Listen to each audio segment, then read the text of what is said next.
Evacuation station. The terminal is going to switch to another aerial shot of the fires in Santa Rosa. Source of this is KTVU.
And viewers just joining us, you can tell that our coverage out of Northern California is a bit spotty, but we appreciate you joining us, and we'll continue to show you these live aerials.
The day we've heard the same story from these people. They're frustrated. It is an agonizing search, and there's really not one centralized location that people can go to get this information. There's not a list of names. Really, people have to either visit shelters here like this one in Santa Rosa or call all of the shelters, and sometimes you don't get an answer. You get an answering machine, and that can be frustrating. We spoke with the family of Christina Hanson earlier this afternoon. She's 27 years old, and she is wheelchair bound. We're told Christina Hanson was last heard from around 1:30 on Monday morning. She was on the phone with her stepmother saying that she could see a red glow in the sky. That was that fire approaching their home in Santa Rosa. And Christina lives with her father. We understand that Christina Hanson, her cell phone is off. Again, she is in a wheelchair. And what's giving the family hope is that there was a pickup confirmed by authorities at her address. Unfortunately, though, authorities could not tell her relatives whether or not where that person was dropped off. They don't know who it was, and they don't know where that person was taken to, but there was a pickup at Christina's address, and so the family has since been calling hospitals, calling shelters, and scouring social media, putting out her picture in hopes that someone has seen her. We're just looking. We just keep telling each other, like, she's out there. She has to be out there. And we have our theories of how everything went down that are more positive ones. But weak moments like this, you know, the reality is it's been several hours, so it's really, really scary. I think it's probably like our nightmare. We're really close, and we want her to come home. As I mentioned before, Christina lives with her father, Michael Hanson. We understand by relatives that Michael Hanson was able to survive. He escaped the fire. A neighbor took him to a hospital, and he has been transferred to a burn unit in San Francisco. He has third-degree burns on about 50% of his body, and he is recovering tonight. And so the search continues for his daughter, Christina Hanson. Again, she's 27 years old. She's well known in the Santa Rosa community as a church volunteer, and the family is really hoping someone out there has seen her. They're reaching out through social media. We also want to mention that we spoke with the family of Jim Conley of Santa Rosa. He lived at the Hopper Lane Apartments. That apartment complex was evacuated completely, and it was a frantic 24 hours for his family trying to figure out where he was. And they called the hospital this morning. They've learned that he had been transferred to a burn unit down in the South Bay. So good news there. They were able to touch base with him, and he's going to be okay. He does have some burns on his body, but he's going to be okay. So it's these stories that we're now starting to hear from families here of the missing, the injured, and unfortunately that death toll has risen to 15. Right now, though, authorities are searching for people. They have gathered these search teams together, and so really you can just imagine how heartbreaking it is for these families and how frustrating it can be now that we're more than 24 hours out of this fire and people, hundreds of people, still haven't heard from their loved ones. Frank, Julie. Thanks, Christina. Coming up next on KTVU Fox 2 News at 6:30, our fire coverage continues. We will go live to Napa with an update from the firefight there as flames continue to rage out of control.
Fox 2.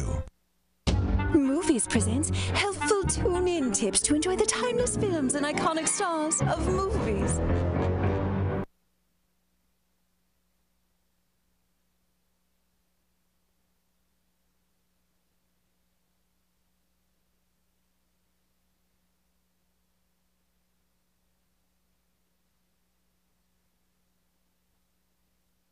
Tip number 1. If you have cable, check your local listings for the channel carrying movies. Tip number 2. No cable? Connect an HD antenna to your TV and rescan until you see movies on the screen. For more, go to moviestvnetwork.com. Our name says it all. KTVU Fox 2 News. Frank Somerville. Complete Bay Area coverage.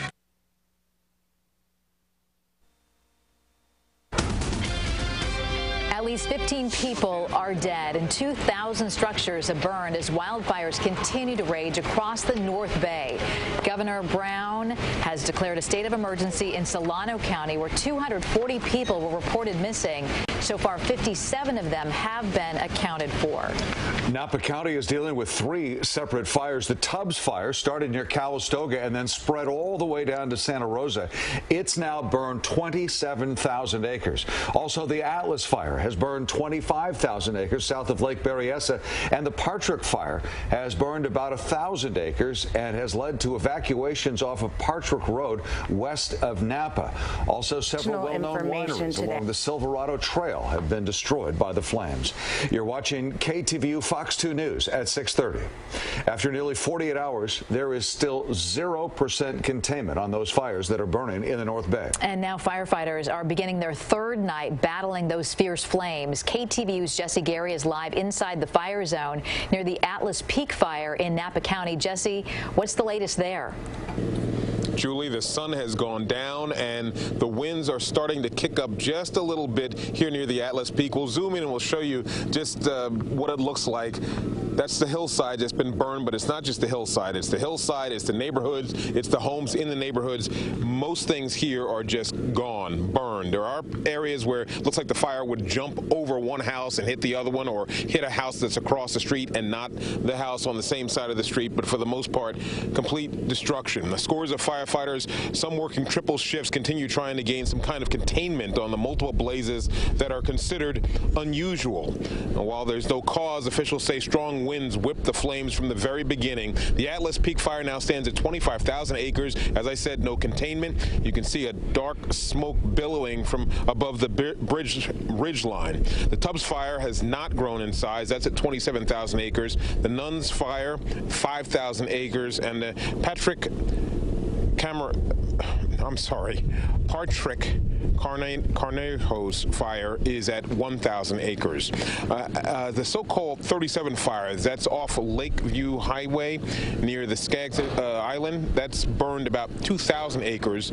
Countless families have told me they're desperate to return home to their neighborhoods to see what, if anything, is still left of their homes. And if their homes are still standing, they'd like to go in, obviously try to get some clothing and supplies. But so far, officials say it's not safe to do that. It's way too early to think about repopulating affected areas. It's not safe to do that until we can secure the utilities, the gas lines, ensure the trees aren't going to fall down on top of someone. So that area of repopulation is a process that we're already starting to work on. However, it is not as easy as one would hope to ensure that safety. PG&E crews are out trying to restore power. We've also seen AT&T crews. They're trying to restore the internet and cell service, which is out in this area. Very difficult for people to get information. We've lost 15 lives in all of these fires, including an elderly couple here in Napa, and also folks in Mendocino and Sonoma County. Now, if you'd like to try and find someone that's been listed as missing, you can log on to www.safeandwell.org. Log on and you can either let folks know you're okay or search to find people who are missing. We're live in Napa. Jesse Gary, KTVU Fox 2 News. Well, for more on what fire crews are facing and also the strategy, which is key here, we're joined by Mark Naveau, former battalion chief of the Fremont Fire Department. These crews are stretched so thin because there are so many different fires. Who's making the decision? Is there one area, one location where there's one person in there saying, okay, we're going to put these many people here, these many people over here? Yes and yes. You know, the Incident Command System, which was born out of the California wildfires, is a nationally respected system that's used to manage disasters throughout the country. And that came from California. So CAL FIRE is very good at this. To answer your question, yes and yes. There are so few resources that they're having to make decisions on where to put those resources. But at the same time, those ground forces, you've got an incident commander who's located in an incident command post that probably is miles from the fire line. But they're making decisions and directing crews. There are crews and what we call division soups working fire lines, air ops that are making decisions on their own too. They're working within a framework, but you have to understand they have limited resources, and so they're having to make judgment calls. You can imagine that, you know, we talked earlier about the spotter plane. That's two people, a pilot and a person that's actually directing. It's air traffic control in the sky. That individual is having to make determinations on where to put those drops. Can you imagine how hard that is when they know they have limited resources? They're looking down, they're seeing houses burn. They may know some of the people in those homes, they may not. They have to make a determination. Do we make the drop here, or do we have a more high-profile target, another area? This is difficult for the people who have lost their homes, those who don't know. You can imagine the decisions that are having to be made too. It's one thing to fight fires during the day. It's another thing to fight them at night. As we begin to go into our third night, and these fire crews are now getting fatigue setting in, what is the plan? How do you attack something like this at night? Yeah, very difficult.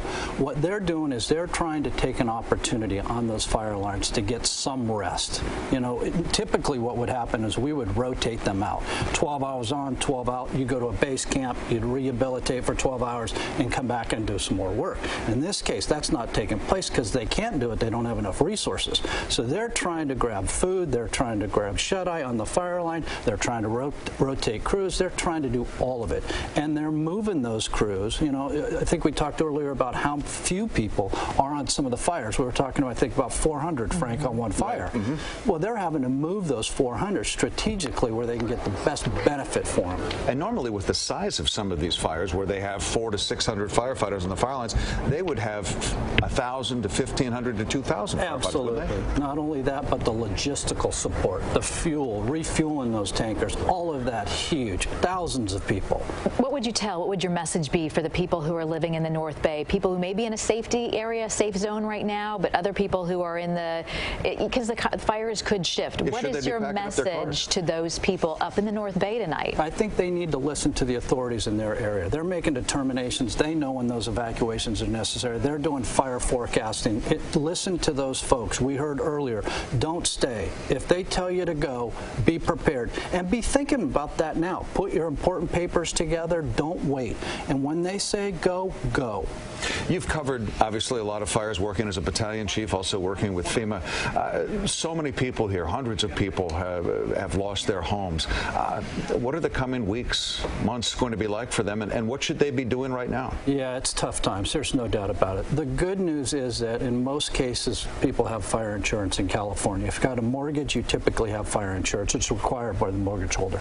So that's a good news, and that will cover a good portion. But you still lose the mementos and some of those things. What will happen in the coming days, as soon as some of those areas are safe to get into, the state, the federal government, and the locals will start going in doing assessments on individual homes. They'll make a determination. I was talking to the regional administrator from FEMA today, Bob Fenton. They're talking about doing innovative surveillance using drones, National Guard, to speed up the assessment for people. And that's the second part of the presidential disaster declaration. The first was to help governmental entities get firefighters, get equipment, air tankers. The next phase becomes, let's take a look how bad this damage is and see if we can get an individual assistance declaration added to it for the folks. What's your best estimate, though? You've heard the assessment. We're still 0% contained on many of these fires. What do you think? What do you see happening in the next few days? I think they're going to continue in the same mode, in the sense, bring as many resources as you can. The National Interagency Fire Center in Boise, Idaho, they're taking a look at the fires across the country, and they're saying, okay, what resources can we pull from the other fires to get moving this direction. Yeah. You ever seen anything like this? No. I said to somebody earlier, not once in a lifetime, once in 2 lifetimes. All right, Mark Naveau, from former battalion chief with Fremont Fire Department, thanks so much for your perspective tonight. We appreciate it. An update now on school closures. There are a lot of them. All Napa Valley Unified Schools are closed for the rest of the week. Napa Valley College has also canceled classes through Friday, and all Sonoma Valley District schools will remain closed through the rest of the week as well. In Lake County, Canocti and Kelseyville schools are closed tomorrow. Lucerne, Lakeport, and Upper Lake schools plan to be open. The devastation resulting from these fires is prompting many people to step up and offer help. But KTVU's Maureen Naylor tells us some well-intentioned giving can actually lead to problems. Seeing these images of family homes in the North Bay reduced to ashes has inspired others to take action. Gosh, who wouldn't want to help?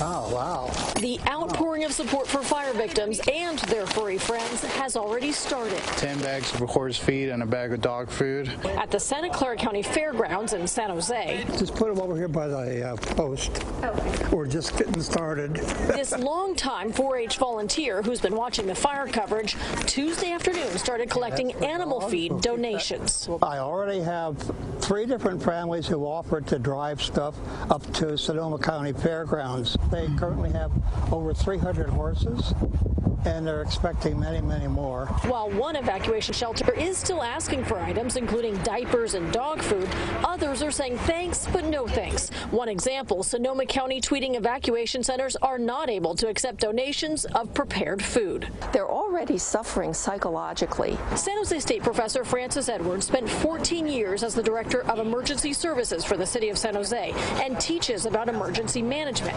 She recommends giving money to an established charity, saying it has 2 advantages. One is that they can buy in bulk, and so they get greatly reduced prices over what you would pay if you went to the store to buy something for the victims. The other advantage is that because they're working with the victims every day, they know exactly what's needed. She says victims often feel a loss of control after losing a home, and what helps empower them afterwards is putting their own house back together. It's much better to give money because that money then can be directed toward whatever that person really needs. Edwards says well-intended donors can actually cause a secondary disaster by dropping off unneeded items, which then have to be disposed of, which is why she recommends giving money to a charity that you know of, or one backed by a church, or even gift cards. In the San Jose studio, Maureen Naylor, KTVU Fox 2 News. Right now, a briefing is being held at Santa Rosa High School, updating all of us on the situation. We want to listen in live right now. Together, we represent the areas in Sonoma County that are under fire attack. I have the same thing going on in Napa County and in Lake County, and Jared has the same or similar in Mendocino County. We have never been taxed by a natural disaster to the extent we're being taxed right now, and it's overwhelming. And it's a tough row, but just know the people up here on this front row have your backs. I can tell you that from a federal perspective, the federal government is moving extremely fast to your benefit, to our benefit. Right away, they approved federal fire assistance grants, which brings resources into the county and helps a great deal.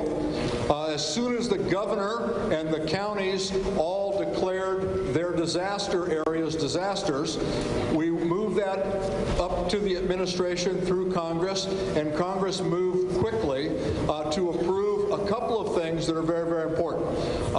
Most important, they approved public assistance grants.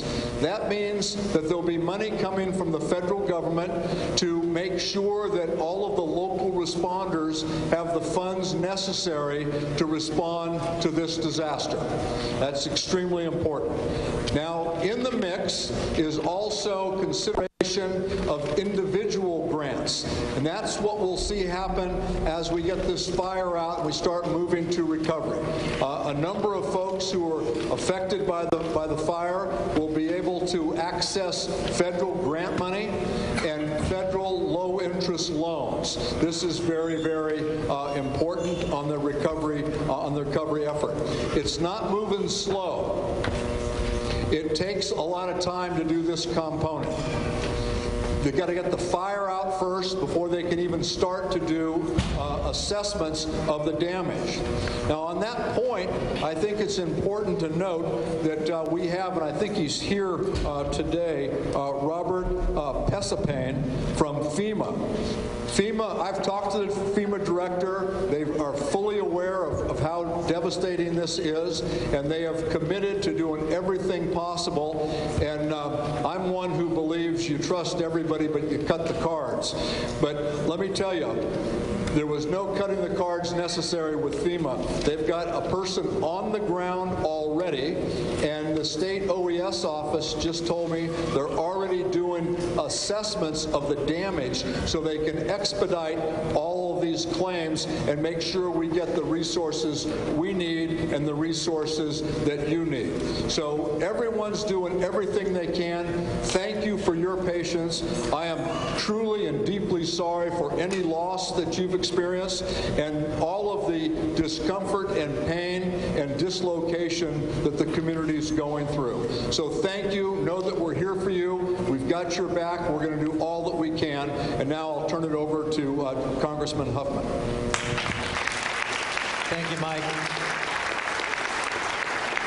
So I'm Congressman Jared Huffman. Along with Mike here, I represent Sonoma County. And it's important that you know, as hard as we're working here in Sonoma County, unfortunately this is one of many fires around Northern California. Mike's got major fires in at least 3 counties he represents. I've got a major fire north on Highway 101 in Mendocino County. I was up there today with Assemblymember Wood and Senator McGuire, and while it's not as much in the headlines, just know that there's the same kind of terrible devastation and dislocation there. So we've got a lot of work to do. It's an all-hands effort, but I do want to emphasize what Mike just told you in detail. The federal approvals are there. So our local government partners are going to be moving forward knowing that they can have the confidence of federal support behind them. There will be a longer and a slower process for individual homes and businesses, I'm afraid. And one of the reasons Mike and I want to be here is we want you to know that your representatives in Congress are here for the long haul to do whatever it takes to make sure that your federal government has your back. And I just want to end by saying that already we're seeing amazing, heroic responses throughout our districts. Again, I was just up in Mendocino County, and I saw, I have a new appreciation for this incredible mutual aid system we had. I saw a dozen trucks rolling in from the state of Nevada with fire crews on their way to the front lines. I saw firemen from as far away as San Diego and Butte County and other places, some of which have their own fires that they're fighting. So I'm very grateful for that. I'm grateful for everyone who's here tonight to provide us with a little more information.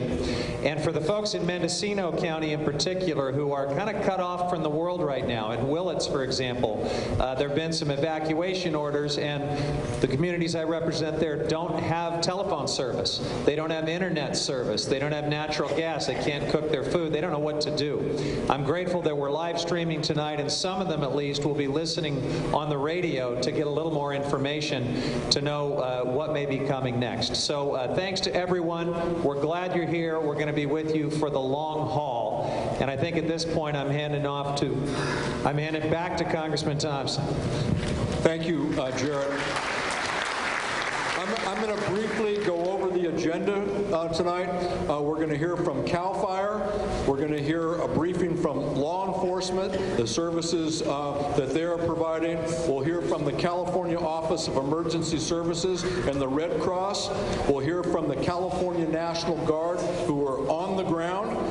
Sonoma County will give us an update. The County Public Health will talk to us about some of the effects of this fire. The City of Santa Rosa, the mayor, will be joining us. The mayor is now here. He will give us an update. We'll hear from PG&E, who's doing a great job making sure we're getting all the services restored as quickly as possible. Sonoma County Schools, Superintendent Harrington is going to tell us about the school situation, and then we'll hear from Brett Martinez from the Redwood Credit Union and Steve Folk from the Press Democrat on the North Bay Fire Recovery Fund. And then there'll be an opportunity for questions. And at this time, I'd like to turn the mic over to someone who I guarantee you has your back. This guy was a partner with me a couple of years ago during the Valley Fire that devastated Lake County, and I can tell you without a question that he has your priorities, you as his priority, number one. He was a great partner there.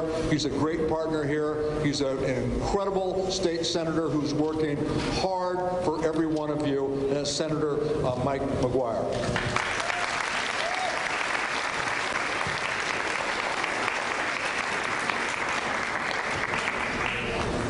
Good evening. I want to take a moment to say thank you to the Congressman Mike Thompson, who has been fighting for the county of Sonoma for the greater part of 2 decades. We are so lucky to be able to have Congressman Thompson and Congressman Huffman on our side advocating for us in these difficult times in the county of Sonoma. We are grateful to be able to have such champions. I am joined with Assemblymember Jim Wood and Assemblywoman Aguiar Curry. What we want you to know is there is a unified front tonight when it comes to the federal government, the state of California, the county of Sonoma, the city of Santa Rosa, and all local municipalities across this great county. Many of us in this room have lost a home. And many of you, if you have not lost your home, no one knows someone who has. And we are so sorry. What we can tell you tonight is that we are going to have tough days ahead. We are going to get through this. We will come out strong. But it's going to take all of us working together to ensure that happens. I want to take a moment and say thank you to the Board of Supervisors of the County of Sonoma who are here tonight. They have been unified in their support on all command when it comes to services. The Santa Rosa City Council, many members are here tonight as well. We have many City Council members from throughout the county. We want to say thank you so much for being here as well. And a special thank you to the firefighters here locally in Cal Fire. Let's give them a round of applause.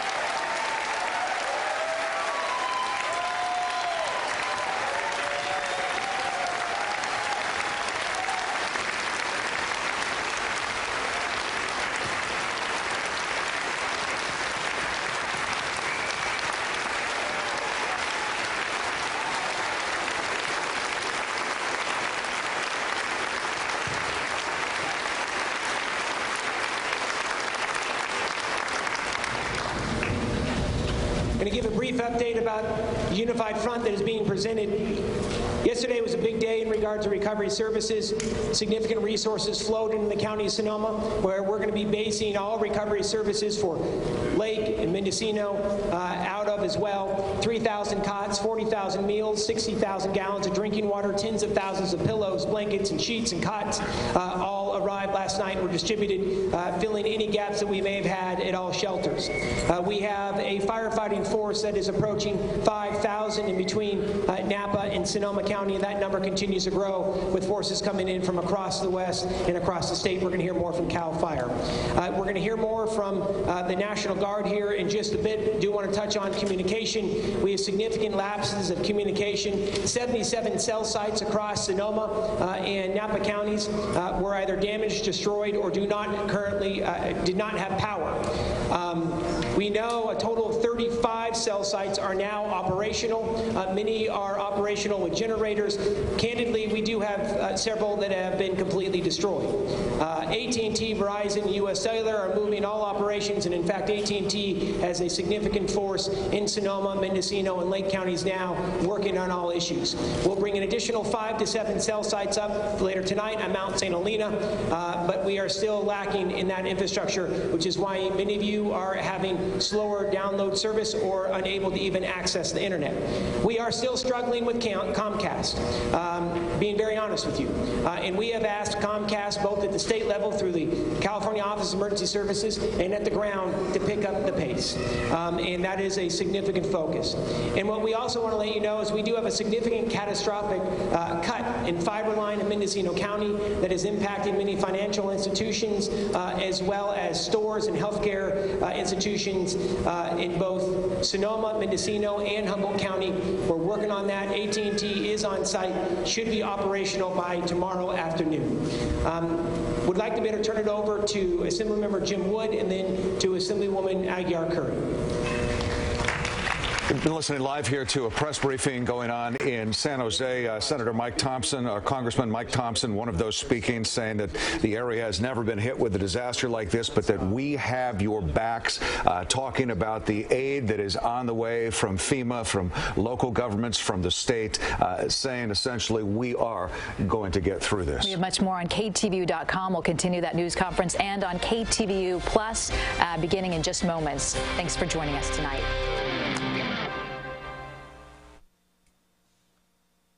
Fox 2's Sal Castaneda, Real Stories. I remember when I first got to report on the 10 o'clock news, I was really proud of that. When Dennis Richmond tossed it to me, obviously I maintained a professional composure, but in the back of my mind I'm thinking, that's Dennis Richmond tossing to me. Don't mess this up. You're on the 10 o'clock news. This is really cool. Don't mess it up. Real Stories, Real News, KTVU Fox 2.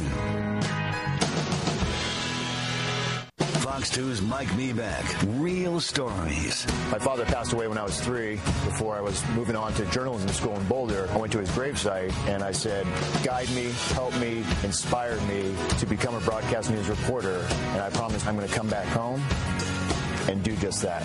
8 years later, I came back home as a reporter with KTVU. To say it's a dream come true is a truthful statement.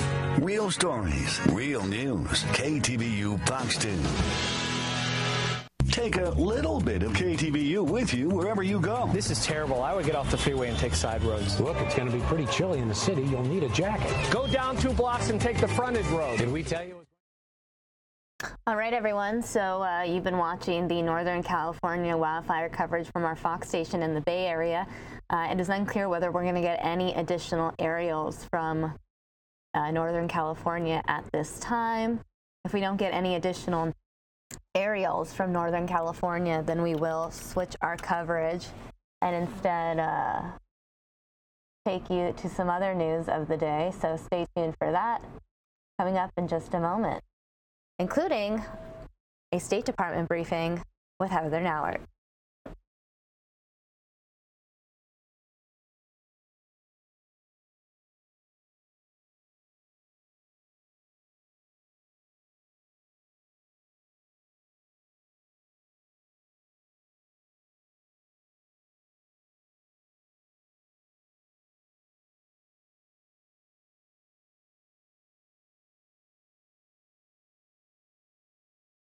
Alive. Bay Area mornings can be a lot of things. At KTVU Fox 2, it's all about you. Mornings on 2. Mornings on 2. Weekdays starting at 4 a.m. on KTVU Fox 2. The death toll continues to rise, and there is no containment in sight for the wildfires that have already devastated so many North Bay neighborhoods. Fox 2 News at 7 on KTVU Plus starts now. And welcome to the 7 here on KTVU Plus. I'm Heather Holmes. And I'm Ken Wayne. CAL FIRE and Google provided this map we're going to show you with all the fires located on the map burning here in Northern California. Overall, at least 115,000 acres have burned so far. About half of that is just in Sonoma and Napa counties. There's also major damage in Mendocino County, where dozens of homes have burned, and in Lake County, where a mobile home park was destroyed along with other buildings. Tonight, at least 15 people are confirmed dead and 2,000 homes have burned in the fires. And we're seeing more homes destroyed by fire today. Sky Fox was over Santa Rosa this afternoon, where CAL FIRE used a helicopter to try to battle the flames. Tens of thousands of evacuations remain in effect at this hour, including new evacuations near Bennett Valley Golf Course and south of Shiloh Ranch Regional Park in Santa Rosa. The Sonoma Sheriff is getting help from outside agencies. The biggest issue for us is securing the neighborhoods that are burned and evacuated to prevent any looting and keeping people out of them for safety reasons. It's actually gone really well for us. We had very few calls of any problems last night, and we have made no arrests, no looting, no problems like that. In Napa County tonight, there are mandatory evacuations right now for Mount Vita Road. People are being asked to use Oakville Grade to get down the mountain. There is also a mandatory evacuation order on the eastern side of that fire along Berryessa at Knoxville Road, Gordon Valley Road, and Highway 128 at the Monticello Dam. Tonight, several hundred people are still listed as missing or unaccounted for. In Sonoma County alone, close to 200 people are still missing. KTV's Christina Rendon live for us in Santa Rosa after talking with one family still searching for its loved one. Christina?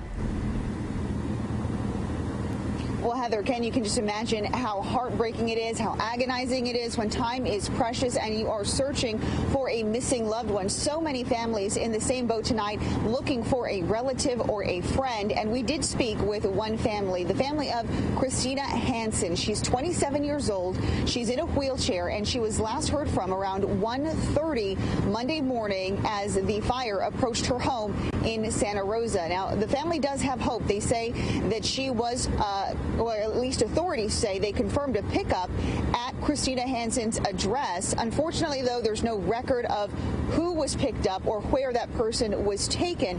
But the family says that they have since been flooding social media with her photo. They've been calling hospitals. They've been calling shelters, all in search for her. And they're really hoping anyone out there has seen her, recognizes her, and reaches out to them.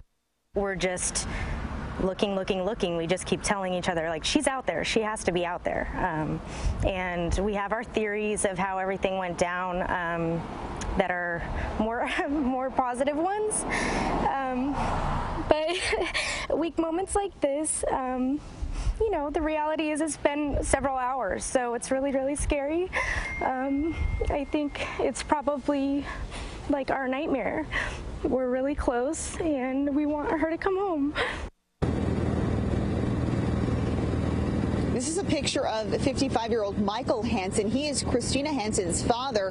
They live together in Santa Rosa. We understand that Michael was taken to the hospital by a neighbor. He is now recovering after being transferred to a burn unit in San Francisco. He has third-degree burns on about 50% of his body, so the family knows he is okay. So now the focus is really on finding Christina, making sure she is okay. Again, she is 27 years old, a well-known church volunteer here in the Santa Rosa area. So they're really asking anyone, if you've seen her, reach out to them on social media. They've been using Twitter as one of their resources. And after speaking with not only this family, but other families as well who have either been searching for a loved one and they've been found, or they're still searching for someone who is missing, they all have the same complaint. There is no centralized location for someone to visit. There's not a main shelter or evacuation center because there are so many spread across the North Bay. There's not a list of names that they can go through. So it's a very tedious process, one that they have to go through, spending hours throughout the day making these phone calls. So a very heartbreaking situation for families who are searching for a missing loved one. Indeed it is, Christina. Thank you so much. A meeting is underway right now, a community meeting. It's happening at Santa Rosa High School. You see a CAL FIRE representative there talking to the audience. Let's listen in. So this is Santa Rosa, Wickiup, Windsor, Hillsburg's in this area, or actually in this area, and then the Calistoga area. So burned towards Santa Rosa from the community of Calistoga. Thank you, Chief. Like Chief Sands, I'm not from the area, so I'm just now learning the area. I've only been in this area for 2 days now.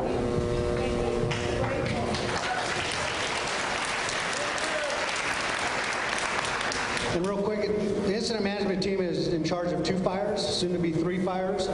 So this is the Tubbs fire, this is the Pocket fire, this is up in Calistoga. This is about a 500-acre fire right now, I believe. So it's up in the Geyserville area. This is 101. So we do have some communities over here to the west and scattered throughout, but this is the Pocket fire. The other fire that we are going to take control of next tomorrow morning, I believe, is the Nuns fire, which is currently this area over here. And that's also burning in towards Santa Rosa as well. So what we're trying to do is control. The Nuns Fire has a separate incident management team. So what we're going to do is take control of everything in Sonoma County for our incident. And so we'll have a portion of the Nuns Fire that burns into the city. And with that, I'll turn it back. Thank you.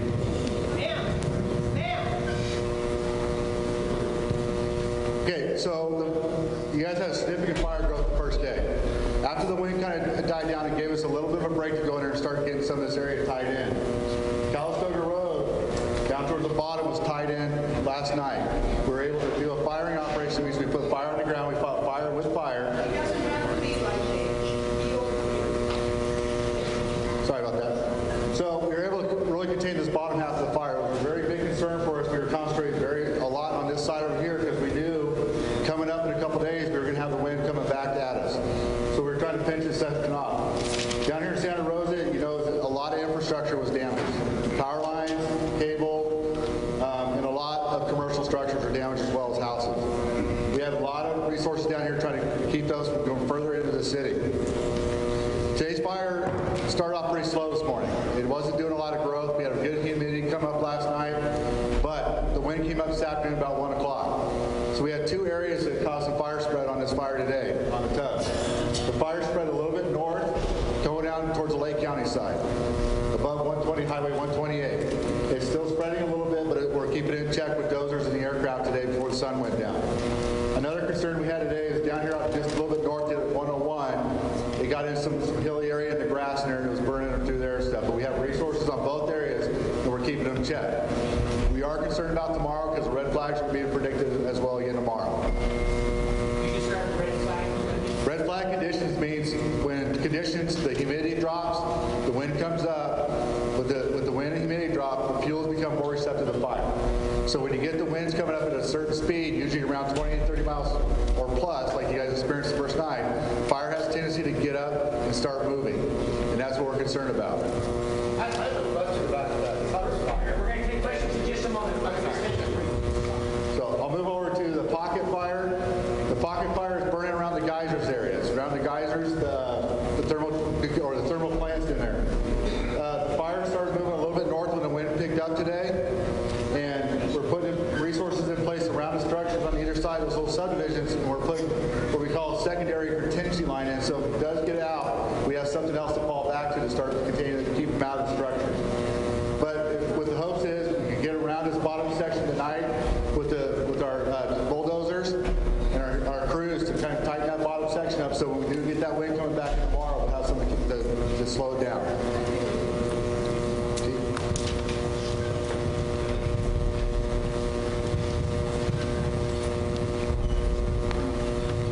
All right. Again, my name is Brad Gavea. I'd like to give you a little history on kind of what happened this week so everybody has a little better understanding of kind of the extreme conditions that the state of California is under. We're faced with, many of you know, 50 to 70 mile an hour winds over a good majority of the North State and parts of Southern California. Literally, in a 2 to 3 hour period, the night before last, we had 7 different counties affected by fire all at once, and not just ordinary fires. Normally we get those same type of fires, but we're able to contain them under 10 acres, and many of you don't ever hear about those. So because of those wind conditions, these fires got out very quickly. And things started off early in the day in Mendocino County, and fires got out of hand pretty quickly. And the local fire departments, the local unit sent resources over to assist in Mendocino County. Butte County then followed with pretty large fires, and so did Nevada County. Shortly thereafter, Napa County and the Atlas Peak fire took off. These fires just happened all in a very close succession with each other, so you can imagine resources going a lot of different directions. So it's one of those things where this fire in itself, if nothing else in the state were occurring, would be a handful for the entire state. So that was the situation we're faced with, and we're still faced with today. resources are exhausted statewide. Resources are being brought in from out of state. We're doing the very best we can with the number of bodies that we have and the number of resources we have to prioritize the parts of the fire to try and first protect lives and secondly try and save your homes. And every firefighter out on the line is emotionally attached to that. And many of them just came off the line this morning after about 40 hours straight.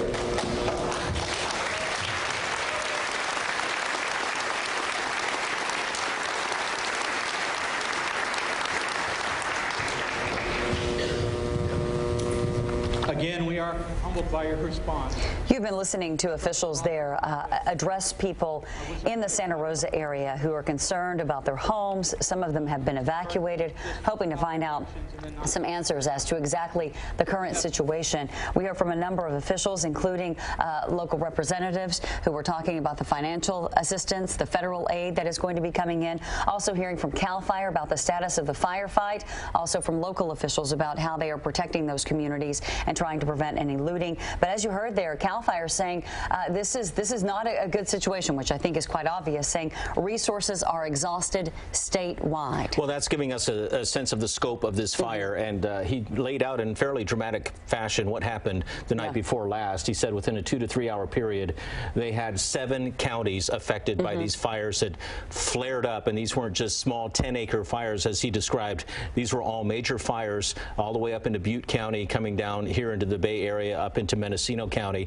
So a wide area. CAL FIRE trying to mobilize and attack all these fires in the middle of the night with the resources they had available. Now more people are coming in. There's 5,000 firefighters on the lines right now, and more firefighters are on their way and more resources. And as he said, some of them coming off several days of work there on the ground. We're going to take a short break, and we will be right back. The death toll, meantime, from the Mendocino County wildfire, should mention now up to 3. What we know about the blaze burning there north of Ukiah. And a number of schools are closed tomorrow in the fire areas. We're going to tell you which ones and for how long. Bay Area mornings can be a lot of things. At KTVU Fox 2, it's all about you. Mornings on 2. At KTVU Plus, it's about you, Bay Area night owls, staying up late to squeeze more out of your day. When it comes to local news, it's never too late to get caught up. You stay up and stay informed. The 10 o'clock news encore, every night at 11:30 on KTVU Plus. GraniteExpo.com for store hours and locations. Cresco Rents. What you need, when you need it. And we show you how to use it.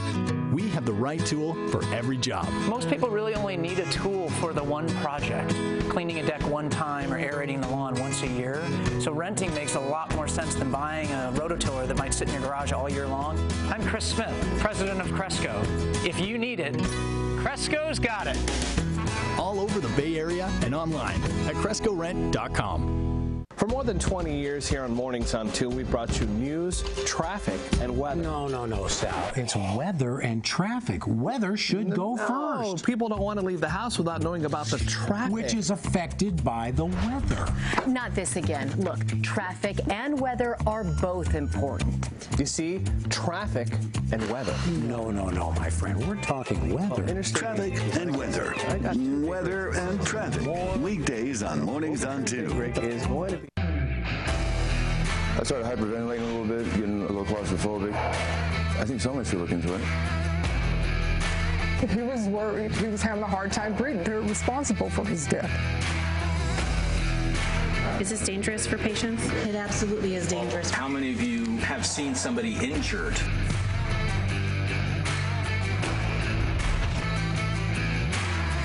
Two investigates on Fox 2 News. Modern Family, TV's picture-perfect comedy.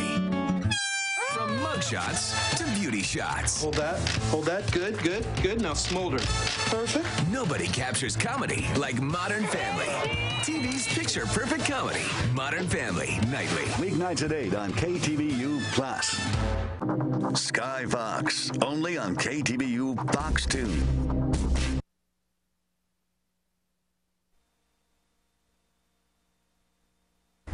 North of Ukiah, a wildfire in Mendocino County has claimed 3 lives, and officials say they expect that toll could sadly go up. The fire that started Sunday night, along with all of those others, has now burned 21,000 acres in the Redwood Valley area north of Highway 20. Evacuations remain in place, and about 50 homes are threatened right now. All 3 people who died lived in the town of Redwood Valley. The Mendocino County Sheriff says some people may have refused orders to evacuate. Deputies expect to go through those neighborhoods later to search for any victims and possible survivors. Evacuation centers are set up in Ukiah and Willits. This is not going to be a 48 to a 72-hour event.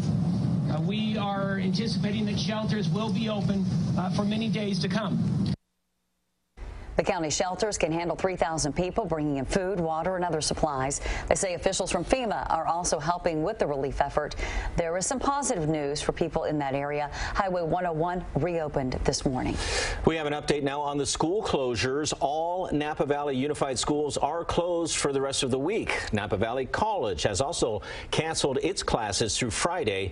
All Sonoma Valley District schools will also remain closed through the rest of the week. In Lake County, Canocti and Kelseyville schools are closed tomorrow. Lucerne, Lakeport, and Upper Lake schools plan to be open tomorrow. Some new information from Lake County, where the wildfire there is now 10% contained. About 5,000 people are under evacuation orders. Shelters are open in Middletown and Kelseyville. The fire burning near Clear Lake Oaks started early Monday. It has burned 2,500 acres so far. All right, we want to check in now with Rosemary Orozco, who's fine-tuning our forecast, and of course our big concern, Rosemary, is how the weather is going to affect the firefight out there. Yeah, so today we had the southwest breeze, and that's why the fire was pushed a little bit to the north. Tomorrow it flips back around, and in addition to bringing the smoke back our way towards the central and south bay, those dry north winds are expected to increase fire danger, and that means a red flag warning. More on that in just a moment. Let's take a look at the current conditions right now in areas over Lakeport. 67 degrees, relative humidity at 31%, and again primarily the winds coming in from the southwest. As we get into the overnight hours, so things are expected to change. If we take a look at Santa Rosa right now, 65 degrees, and the relative humidity right about 55%. That's good news there. Napa, relative humidity 67%. Now, one area of concern all day long has been right there at Atlas Peak, where the winds have been gusting to 25, even 35 miles per hour at times, but that is one of the only areas where we have seen winds that strong. Most winds have been generally light, picking up just a little bit this afternoon. Here's a look at the system that is expected to bring us the change. We have a trough that will be sinking in just a little bit, and a dry front that will pass right through, and right behind it, those winds are expected to kick up in the overnight hours. Here's a look at your futurecast models. We get into tonight. Notice still fairly light, but as early as tomorrow morning, 3, 4, 5 o'clock in the morning, I'm stopping it for you here at 6. The winds coming in from the north now in Santa Rosa reported to about 22 miles per hour. Half Moon Bay reported 23. And then as we get into the afternoon and evening hours, relative humidity will begin to drop, and we do expect the red flag warning by tomorrow afternoon. Here I am stopping it for you again into the evening hours, and Santa Rosa still reporting winds to about 23 miles per hour. The National Weather Service issuing it for our North Bay Hills as well as our East Bay Hills, with winds expected to 25, maybe 30, and the gusts could reach 45. It doesn't look near as strong as what we saw Sunday night into Monday, but of course you can understand why the National Weather Service is erring on the side of caution and issuing this right off the bat. It will start at 5 o'clock in the afternoon for the North Bay. It'll start a little bit later into areas of the East Bay. Now, what will not get better tomorrow will be the smoke, expecting that advisory once again with most areas, Central Coast, Central Bay, East Bay, and Santa Clara Valley above the unhealthy mark, especially for folks who suffer from respiratory issues. But if you're in the North Bay, it's going to be unhealthy for everybody, just like we saw for today. When I come back, I'll have a look at the temperatures expected for tomorrow. Temperatures will continue to cool. The red flag warning will expire as we get into Thursday. I'll have a look at the extended forecasts coming up. Thank you, Rosemary. Coming up, we're going to get you up to date on some other news making headlines tonight. President Trump does a 180 on the Iran nuclear deal. We'll have details on the latest position by the White House. Plus, new developments to tell you about in the Harvey Weinstein scandal. The big-name actresses who came out today detailing alleged sexual harassment. The first night in our new house, we definitely needed a dentist. And because we were new in town, we didn't have a family dentist already. Diamond Certified uses telephone surveys of actual customers to create the most accurate ratings for local companies. So you're not fooled by fake reviews. Diamond Certified sure took the mystery out of the process. And they helped Louie here get his smile back. At KTVU Plus, it's about you, Bay Area night owls, staying up late to squeeze more out of your day. When it comes to local news, it's never too late to get caught up. You stay up and stay informed. The 10 o'clock news encore, every night at 11:30 on KTVU Plus. Bay Area mornings can be a lot of things. At KTVU Fox 2, it's all about you. Mornings on 2.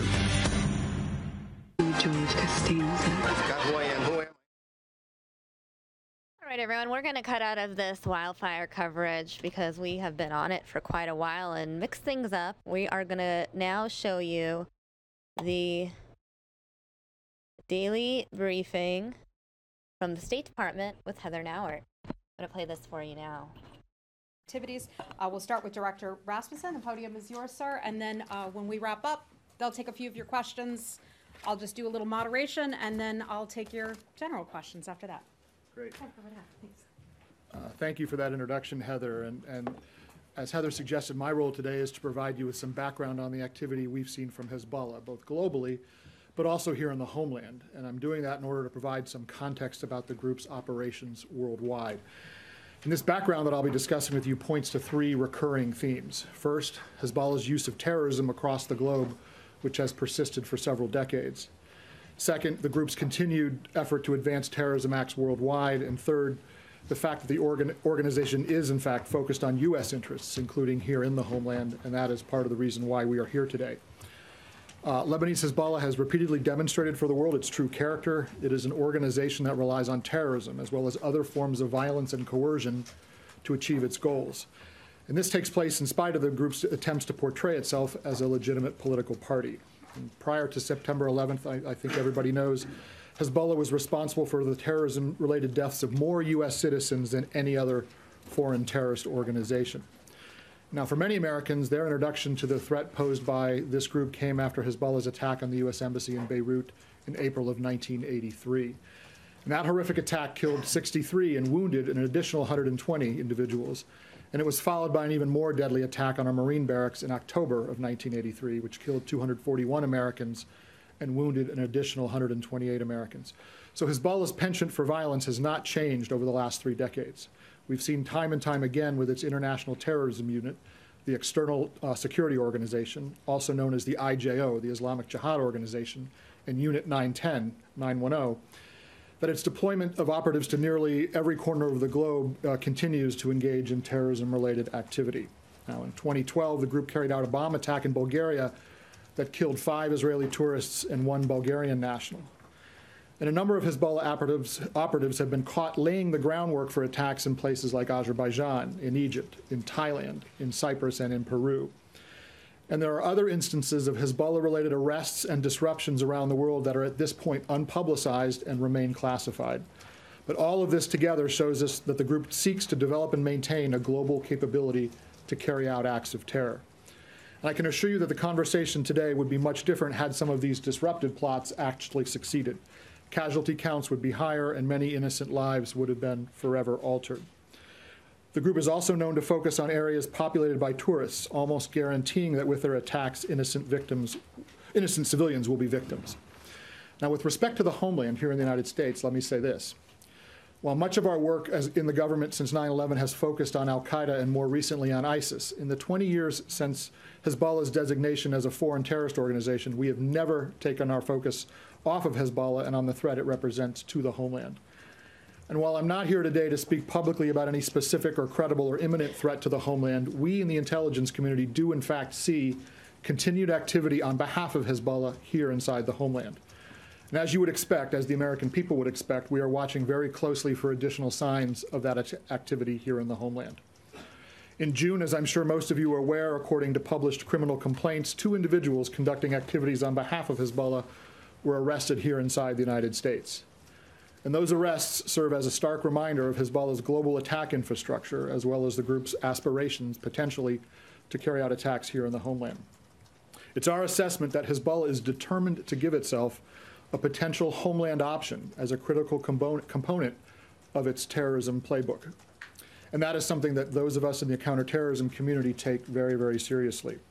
With all of the focus on ISIS and al-Qaeda, I can assure you that those of us who have focused on terrorism for the entire period since 9/11 have never taken our eye off of the Hezbollah threat. We have and will continue to monitor closely Hezbollah activity around the world and work aggressively to disrupt any instances of Hezbollah operating within our borders. I'd also like to point out that Hezbollah has not limited its use of terrorism to venues outside of Lebanon.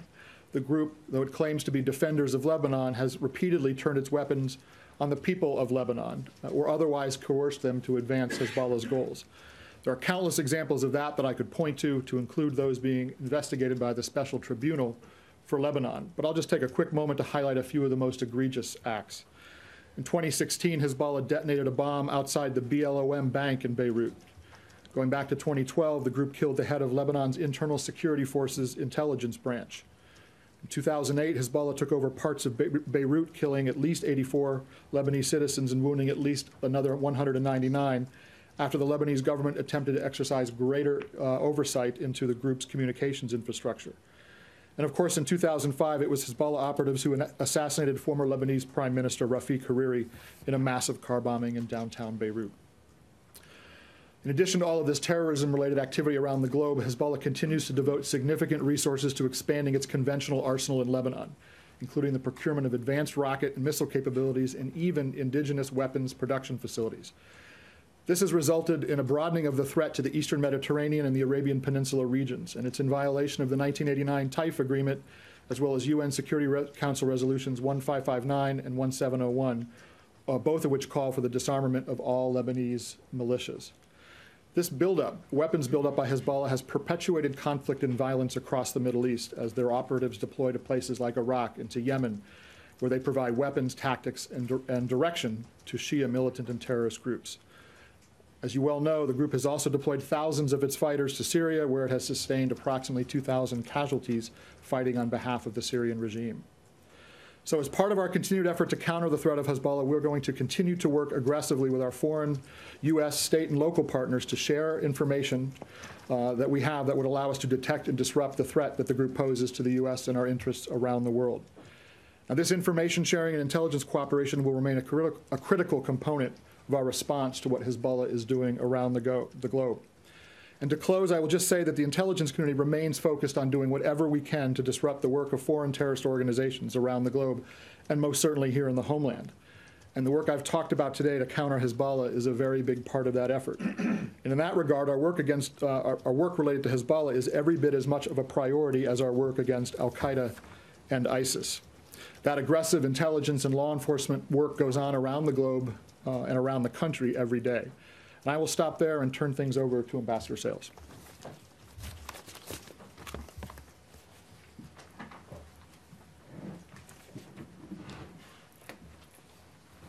Good afternoon, everyone.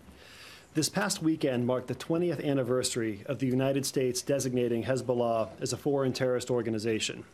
With backing from its patron, the Iranian regime, Hezbollah remains one of the world's most dangerous terrorist organizations. It continues to commit terrorist attacks and to engage in other destabilizing activities across the globe.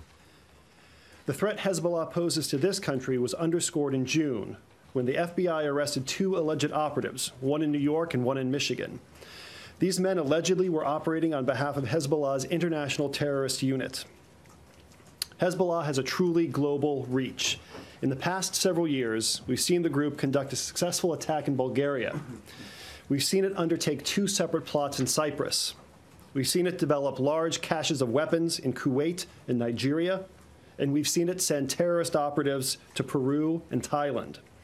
These examples can leave no doubt about Hezbollah's true nature and intentions. It continues to build its worldwide terrorist infrastructure to lay the groundwork for future attacks. Countering Hezbollah is a top priority for the Trump administration. Today, I am announcing rewards for 2 senior Hezbollah leaders under the State Department's Rewards for Justice program.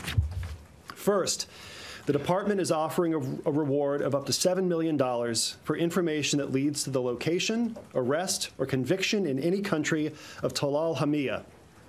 Hamia has been linked to several terrorist attacks, hijackings, and kidnappings targeting U.S. citizens. Hamia leads Hezbollah's international terrorist unit, the so-called External Security Organization, which is responsible for planning and conducting terrorist attacks outside of Lebanon. These attacks have targeted primarily Americans and Israelis. We're also offering a reward of up to $5 million for information that leads to the location, arrest, or conviction in any country of Fuad Shukr. Shukr is a senior military commander of Hezbollah's forces in Lebanon. He's also a member of the Jihad Council, Hezbollah's highest military body. Shukr plays a key role in Hezbollah's military operations in Syria, and he helped plan and launch the 1983 attack on the U.S. Marine Corps barracks in Beirut that killed 241 of our Marines. Let me be clear. These are the first Hezbollah-related rewards under the Rewards for Justice program in a decade. Today's announcement is just one part of our effort to counter Hezbollah's terrorist activities. Until Hezbollah stops using terrorism and violence to achieve its goals, the United States and our allies will aggressively target its terrorism infrastructure and financial support networks. Let me describe some of our other efforts to combat Hezbollah. The FTO designation has been a key tool in disrupting the group's associated networks. Since its designation in 1997, we've prosecuted approximately 21 cases against Hezbollah members in the United States. The U.S. government has also designated more than 100 people and entities associated with Hezbollah around the world under a range of authorities. These include financial facilitators, the perpetrators of the 2012 attack in Bulgaria, and senior leaders of the organization. They also include Shukr and Hamia, who were designated in 2015 and 2012, respectively. Today's rewards are another step to increase the pressure on them and their organization. The United States is not the only country to understand Hezbollah's true nature. In recent years, the Gulf Cooperation Council and the Arab League have designated Hezbollah as a terrorist organization, joining the United States, the EU, Australia, Canada, and New Zealand. While much progress has been made, more work remains to be done. Hezbollah is not subject to UN sanctions, nor is it sanctioned regionally or at the national level in South America, Africa, or Southeast Asia, all areas where the group is active. Additionally, some countries have chosen to designate only Hezbollah's military wing, leaving its so-called political wing untouched. But that is a false distinction. Make no mistake, Hezbollah has no political wing. It is a single organization, a terrorist organization, and it is rotten to its core. These gaps are not merely symbolic. They limit other governments' ability to freeze Hezbollah's assets, to shut down its front companies, to eliminate its fundraising and recruiting capabilities, and to prosecute Hezbollah-associated networks. The United States will need allies in this fight. For countries that have already sanctioned Hezbollah, we applaud them for taking this important step, and we urge them to further disrupt the group's activities. As for countries that have yet to do so, we invite them to step up and help us confront this common threat. In particular, we urge our partners to join the U.S. Europol Law Enforcement Coordination Group. The LECG provides a platform for strong collaboration among more than 25 countries that are confronted by this threat. Before I conclude, it's important to recall that Hezbollah hasn't developed its military and terrorist capabilities on its own. It has become the global threat it is today for one reason: Tehran's deep and abiding assistance. The Iranian regime has built and bankrolled Hezbollah to foment instability throughout the region and across the world. This has all come at the expense of the Iranian people, whose resources are being diverted to support Hezbollah's bloody cause, and at the expense of Lebanon, which has suffered grievously from Iran and Hezbollah's deadly partnership. The people of Iran and the people of Lebanon deserve better than this. Today's Rewards for Justice announcement is another important step in our ongoing campaign to counter Hezbollah's wide-ranging terrorist activities. Working with our partners, we will confront Hezbollah across the globe, we will deny it the resources it needs to carry out its deadly attacks, and we will bring its leaders and operatives to justice. Thank you. Thank you. A couple minutes to take some questions. Elise, let's start with you from CNN. Thank you. This is for either one of you, I guess. Ambassador, it might be for you. What about the government of Lebanon? You say that there is no political wing or political organization. This is all a terrorism organization. Well, as you know, there are members of Hezbollah that are cabinet ministers in the Lebanese government. And so what does that mean for your relationship with Lebanon? I mean, that would, in effect, make them a state sponsor of terrorism. I mean, what are your discussions with the Lebanese government about that? And then to what extent is this new focus on Hezbollah an extension of the president's Iran review and an effort to kind of crack down on Iranian proxies? Because, I mean, if I'm looking at your list right here, in the last year, there are really only in the United States 2 cases of, U.S.-based terrorism, possible terrorism activity that was thwarted, which is far less than any other group in the last year.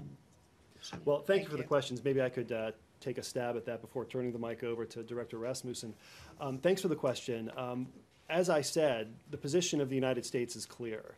Hezbollah is a terrorist organization from A to Z, and we don't recognize a false distinction between its terroristic ambitions and its a political role for it. We've been very clear in our public messaging that the government of Lebanon likewise needs to recognize Hezbollah as a terrorist organization, and we look to them to be a reliable partner on that front. I mean, is that, respectfully though, but is that really realistic? I mean, given the, political and Director Rasmussen has worked in the region for a long time too.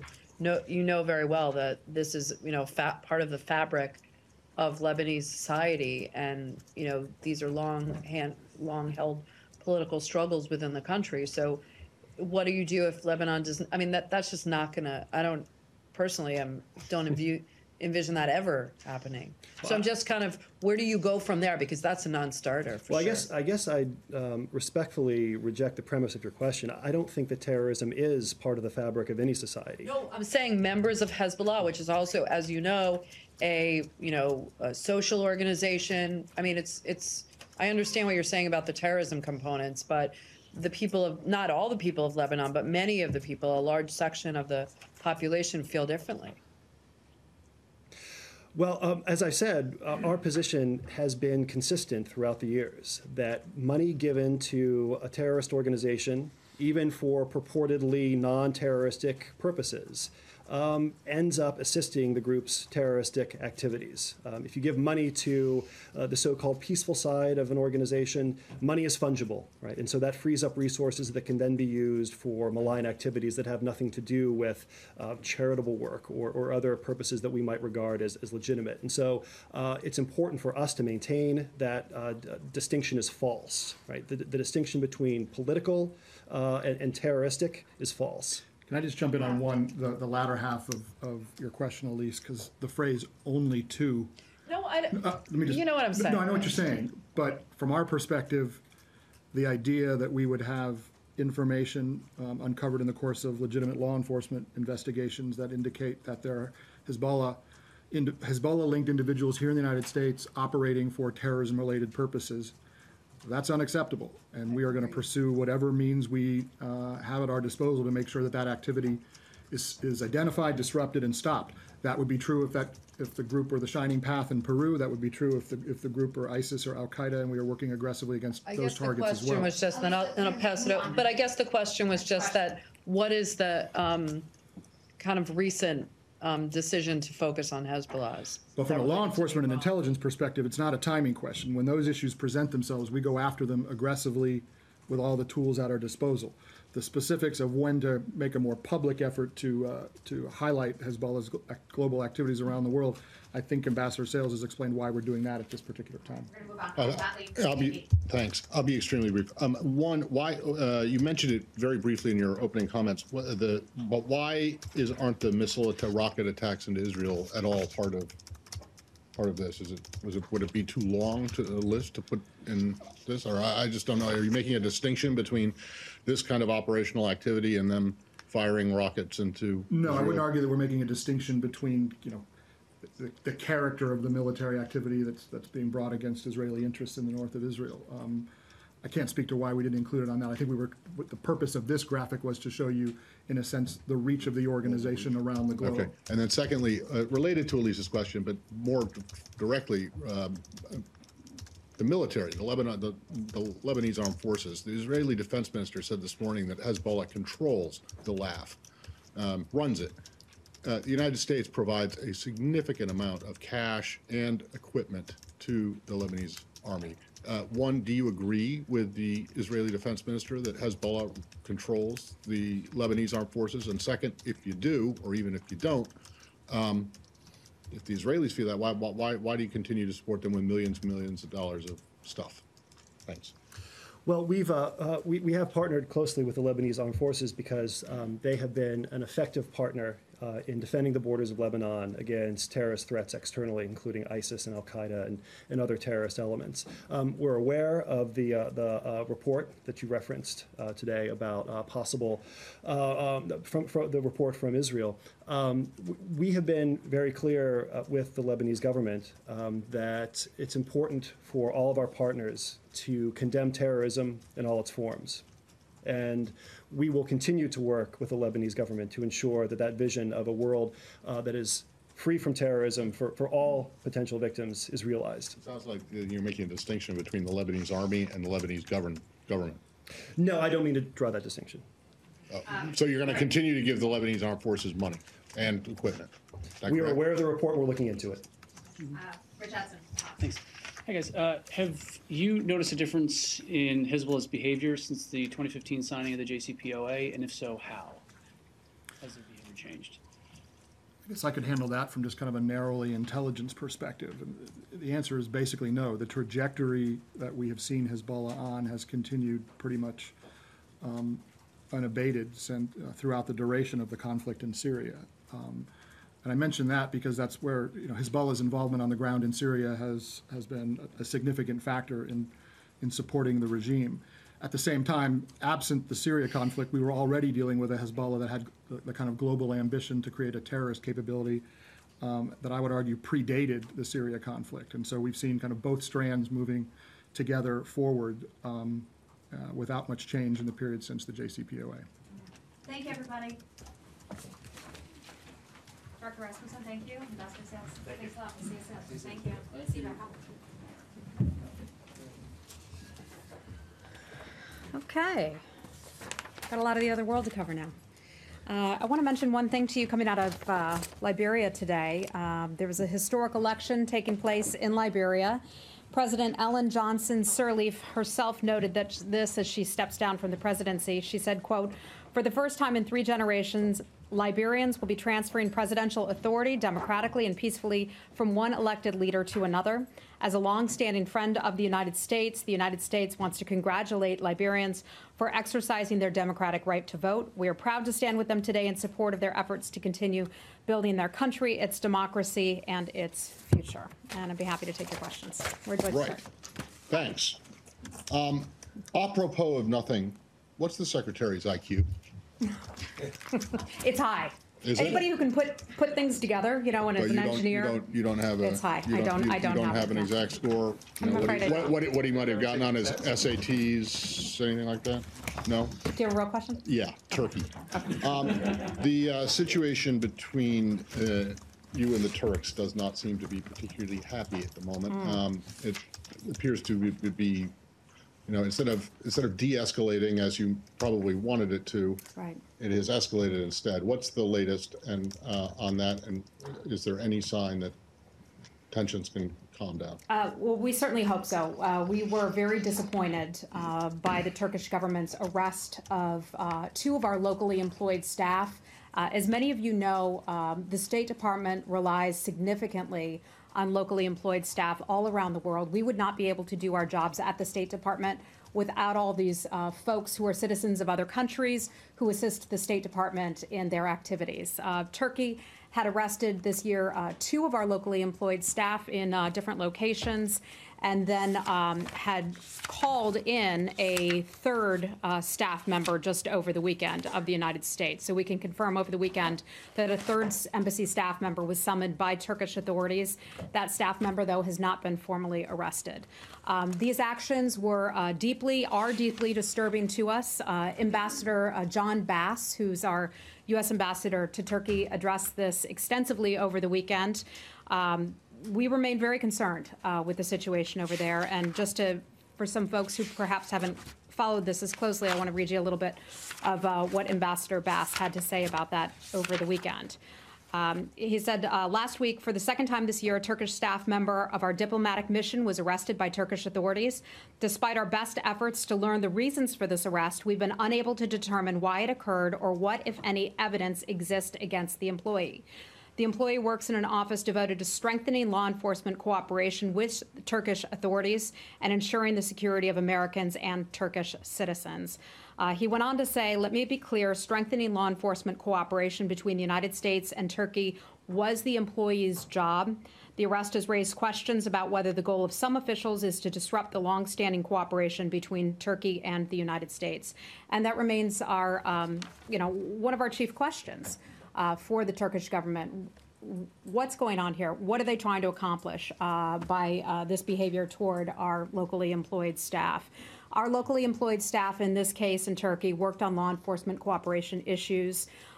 We know that the Turkish government has basically rounded up about 200,000 people, accusing them of not only fomenting a coup, but also supporting the Gulen movement.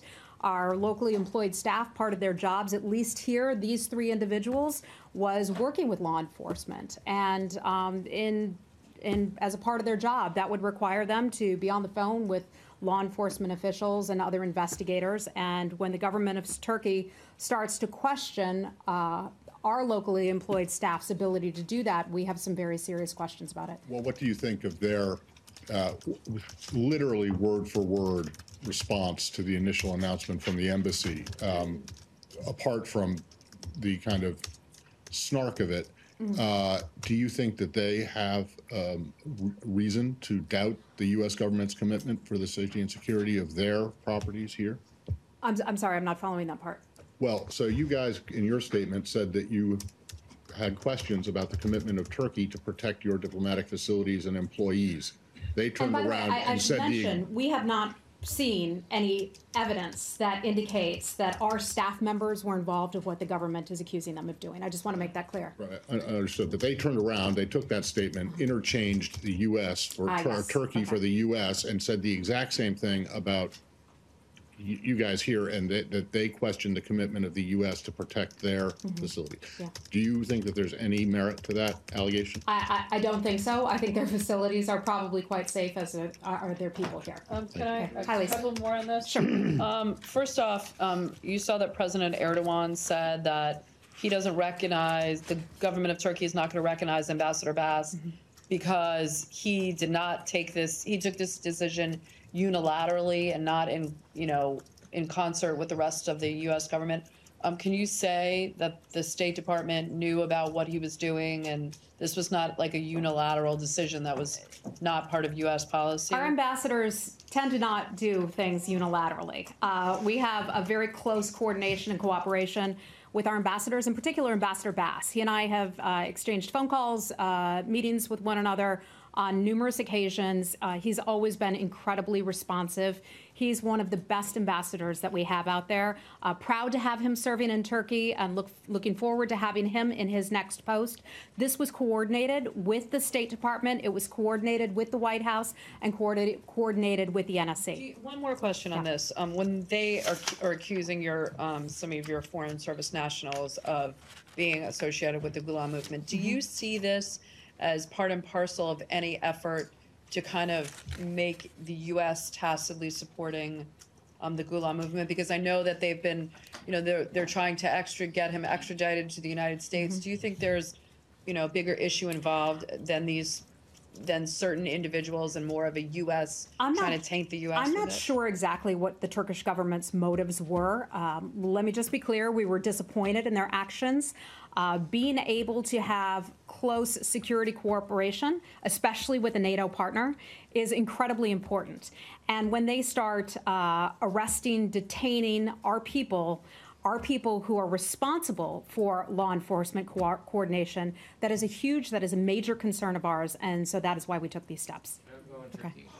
Yeah, sure. In July, the secretary, when he was in Istanbul, said, I think our relationship with Turkey, which has been under some stress for some time, I hope we are beginning to put that back on the mend. Yeah. Does he stand by that statement, or is he concerned that the relationship is taking a turn? Well, I think the secretary would like to see our relationship improve with Turkey, as we would with other countries. If you look at Russia, that's another country where we would like to improve the relationship. But right now, that is being called into question with the actions that the Turkish government took. So that he would not characterize the relationship the way he did in July. I don't know the answer to that, if he would characterize it exactly the same way, because the situation has changed somewhat with the arrest of 2 of our locally employed staff, plus summoning one of our other individuals is a huge concern of ours. Anything else on Turkey? Turkey. Okay. Hi, Dave. Hi. Obviously, there's been some tension between the Turkish government and the ambassador. Has anyone from this building been on the phone to the Turkish authorities? Has the secretary spoken to Erdogan or to Mr. Cavusoglu in the past few days? I know we've had some conversations with the government of Turkey. The secretary, I do not believe, has spoken to his counterpart over there. Okay. Hey, Rich. This represents said that they talked on Saturday. I don't believe we have a readout of anything. Rich? Would you say that in the few months that the administration has been in power, that this is a low point in U.S.-Turkish relations? I don't think it's my job to be able to characterize it that way. This is obviously a huge concern of ours, though. We've had some difficulties with members of the Turkish government this year. As you all well know, we've talked about that an awful lot, but I'm just not going to characterize it that way. Also, the New York Times reported that there were a dozen American citizens who were swept up in these recent arrests in relation to the failed coup attempt from last year. Can you confirm I don't have any reports on that. I'm sorry. Okay. Anything else on Turkey? Okay, go ahead. Part of the retaliation was basically to stop issuing visa to American citizens. Can you confirm that, and what does it mean technically? Because you can arrive at the airport and you can get a visa in the airport. Does that mean the Turkish authority can stop an American citizen from entering? Or if you have to go to the embassy, you can get... My understanding is that this was all implemented yesterday. So some of this we are still figuring out. We have temporarily suspended visas for new visa applicants for Turkish nationals wanting to come to the United States. If somebody has a valid visa, they are certainly welcome to come over here under the terms of that visa. We're temporarily suspending it as we take a look at all of this. But I know the other way around, I'm just not exactly sure how that is working just yet. This was just put into effect. I believe it was just yesterday. So let me see what additional information I can give to you, okay? This is an important... Of course it is. It is a very important issue. I don't know if I'm going to enter or not. Yes, I understand. I agree. Let me see what I can get for you, okay? Okay. Hi. Just to follow up on Dave's question, was there any plan to summon Turkish ambassador to the United States, or has he been summoned? Because the reason I ask is, do you want to respond to the direct and blunt attack from President Erdogan toward the Ambassador John Bass? Do I want to respond to what? To a direct and blunt attack from President Erdogan. Well, to my knowledge, he only said that he wouldn't recognize our ambassador there, correct? Is there something beyond that? He said that he will boycott, the Turkish official will boycott meetings with him, and he will not recognize him as an envoy. I see. Okay. Well, I'm not going to respond to that, but I can say that Ambassador Bass has our full backing, not only here at the State Department, but also at the White House as well. Can you say exactly how many hours he has left before he moves to Kabul? How many more hours in Ankara? Is it like 10, 20? Does he have any meetings with Turkish officials scheduled? I'm not certain of that. If you talk to our folks in the SCA Bureau, I know that they are really looking forward to getting him to Afghanistan. So which is going to be very soon, right? My understanding is that it will imminent. My understanding is that it will be soon, but Ambassador Bass has done a terrific job in Turkey. Certainly a top posting. Okay, Ms. Hai. Hi. So what does the U.S. expect Turkey to do to resume the visa services in Turkey? Are you expecting those two Turkish nationals, like local employees at the U.S. missions to be released? What is the expectation? What is the concrete expectation? I think a good start would be to allow them access to their attorneys. To our knowledge, they have not had access to legal counsel. As of this point, we have not seen any evidence that backs up what the Turkish government accuses them of. So that would be a good start. Okay. Another question on Turkey? Let's go ahead, Barbara.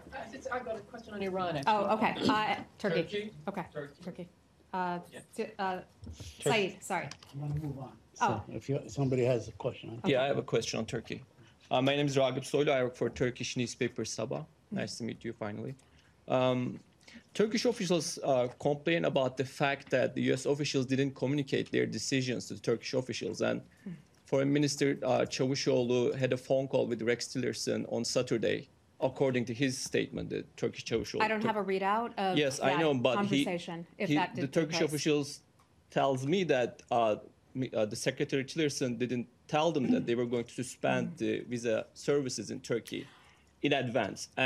And also, Turkish President Erdogan today said that they had hardship to reach American officials, top officials in Washington. I know that it was Columbus Day yesterday, but it's kind of awkward, I guess, for everyone that Turkish officials complain about the fact that they can't communicate with the American officials. Well, I know there have certainly been calls that have gone back and forth, not only between Washington and Turkey, but also our folks on the ground in Turkey. So that I can tell you, and I can assure you that some of those calls and conversations have certainly taken place. But I'll leave it at that. But did you let Turkish officials know before the? I don't have a readout of anyone's particular conversation in front of me right now, so I can't answer that question. If I can get you an answer for that, I certainly will.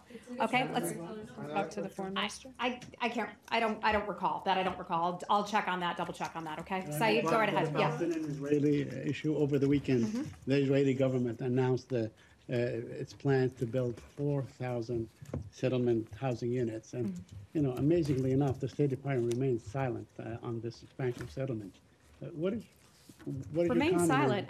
Saeed, how many times have you and I talked about this I understand, but I mean, this is. In fact, I pulled it. I pulled all the transcripts, and I know you and I have talked about settlements at least 15 times, about 3 times a month.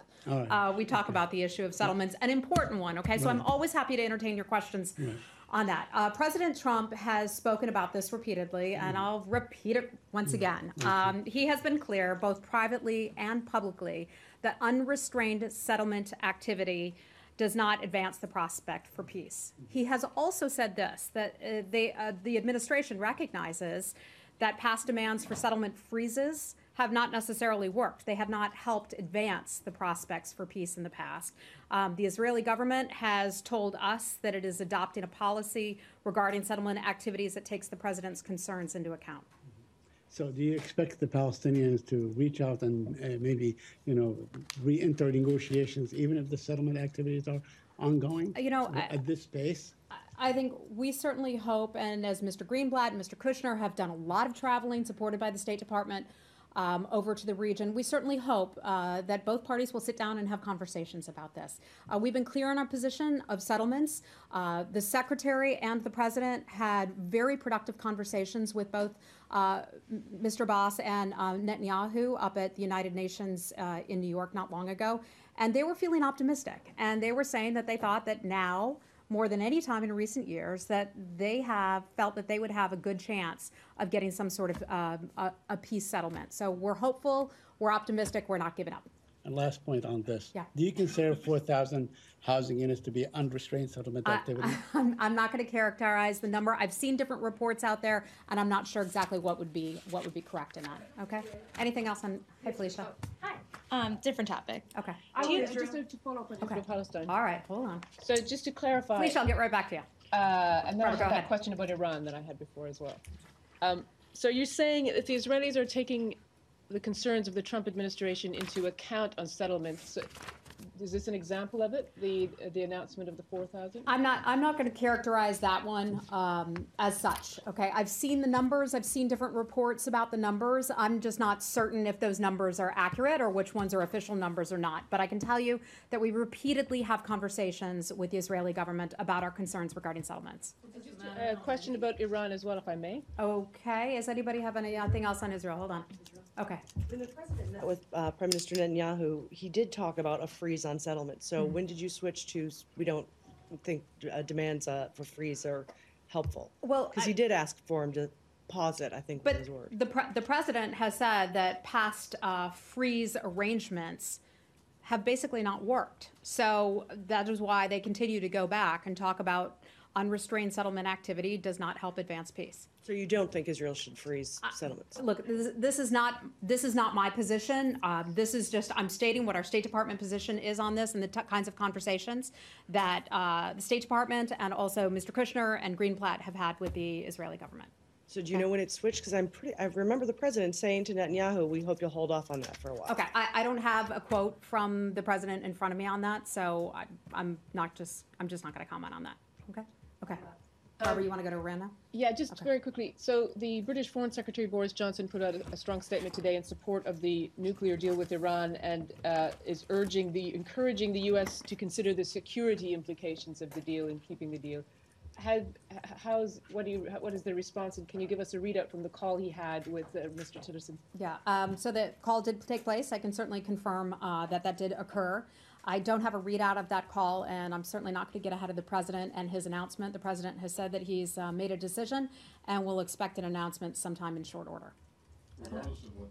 Yeah. Well, first of all, you can confirm the Boris Johnson call, but you can't confirm the Turkish call. I just can't remember if the Turkish call put in place, so my colleagues are going to look into that for me, okay? On Iran, though, regardless of what the president's Yeah. decision is, and I'm not asking you to get ahead of it, but one of the things that officials have talked about, and the president has in fact talked about, is the IRGC and its quote unquote malign activities. And their malign activities, as we just heard from the two previous speakers up here, are very much connected with Hezbollah. So this is something that the administration has not made a secret of. So that preface to try and not give you an out to say, let's wait for the president to make this announcement. With all that in mind, and the fact that this is going to be a broad Iran policy review announcement when the president does make it, the IRGC commander has warned that any move against the IRGC will be met with a response, and that in one specific instance, that any American forces going within 2 kilometers of Iranian territory, presumably this is in the Gulf, will be met with Iranian resistance, shall we say. Do you have any response to that? Yeah, the threats from the IRGC? I'm not going to respond to any threats from the Iranian Revolutionary Guard. We hear threats from countries all around the world, and I just don't want to dignify that one with a response. Okay. Anything else in Iran? Okay. All right, we'll go to Felicia finally. Hi, Felicia. Hey, thanks. Do you have any sort of readout or description of the meeting that the Secretary had earlier today with President Trump and Secretary Mattis? So the Secretary was at the White House today for a series of 3 meetings. He attended a meeting in the Situation Room with the President and the National Security Team. One of the topics they discussed was North Korea. The Secretary then had lunch with the President and also Secretary Mattis. They also talked about Turkey and Iran as well. Sarah Sanders had addressed this a little bit earlier, and she talked about how the President and the Secretary are working hand in hand to move the agenda forward. In speaking with some of our folks who are over there with the President. All right, everyone, we're actually getting another wildfire update, so we're going to take you to that. We will get back to this Heather Nauert briefing a bit later.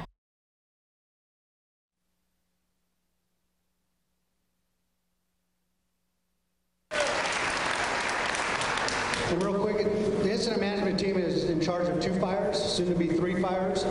So this is the Tubbs fire, this is the Pocket fire, this is up in Calistoga. This is about a 500-acre fire right now, I believe. So it's up in the Geyserville area. This is 101. So we do have some communities over here to the west and scattered throughout, but this is the Pocket fire. The other fire that we are to take control of next tomorrow morning, I believe, is the Nuns Fire, which is currently this area over here. And that's also burning in towards Santa Rosa as well. So what we're trying to do is control. The Nuns Fire has a separate incident management team. So what we're going to do is take control of everything in Sonoma County for our incident. And so we'll have a portion of the Nuns Fire that burns into the city. And with that, I'll turn it back. Thank you.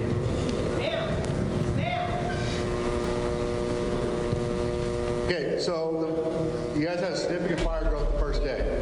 After the wind kind of died down, it gave us a little bit of a break to go in there and start getting some of this area tied in. Calistoga Road, down towards the bottom, was tied in last night. We were able to do a firing operation, means we put fire on the ground, we fought fire with fire. Sorry about that. So we were able to really contain this bottom half of the fire. It was a very big concern for us. We were concentrating a lot on this side over here because we knew coming up in a couple days we were going to have the wind coming back at us. So we were trying to pinch this section off. Down here in Santa Rosa, you know, a lot of infrastructure was damaged. Power lines, cable, and a lot of commercial structures were damaged as well as houses. We had a lot of resources down here trying to keep those from going further into the city. Today's fire started off pretty slow this morning. It wasn't doing a lot of growth. We had a good humidity come up last night, but the wind came up this afternoon about 1 o'clock. So we had two areas that caused some fire spread on this fire today, on the tubs. The fire spread a little bit north, going down towards the Lake County side, above 120, Highway 128. It's still spreading a little bit, but we're keeping it in check with dozers and the aircraft today before the sun went down. Another concern we had today is down here just a little bit north at 101. It got in some hilly area in the grass in there and it was burning through there and stuff. But we have resources on both areas and we're keeping them checked. We are concerned about tomorrow because red flags are being predicted as well again tomorrow. Red flag conditions means when conditions, the humidity drops, the wind comes up, with the wind and humidity drop, the fuels become more receptive to fire. So when you get the winds coming up at a certain speed, usually around 20 to 30 miles or plus, like you guys experienced the first night, fire has a tendency to get up and start moving. And that's what we're concerned about. I have a question about the Cutter's fire. We're going to take questions in just a moment. So I'll move over to the pocket fire. The pocket fire is burning around the geysers areas. Around the geysers, the thermal plants in there. The fire started moving a little bit north when the wind picked up today. And we're putting resources in place around the structures on either side of those little subdivisions. And we're putting what we call a secondary contingency line in. So if it does get out, we have something else to fall back to start continuing to keep them out of the structures. But what the hopes is we can get around this bottom section tonight with our bulldozers and our crews to kind of tighten that bottom section up so when we do get that wind coming back tomorrow, we'll have something to slow it down.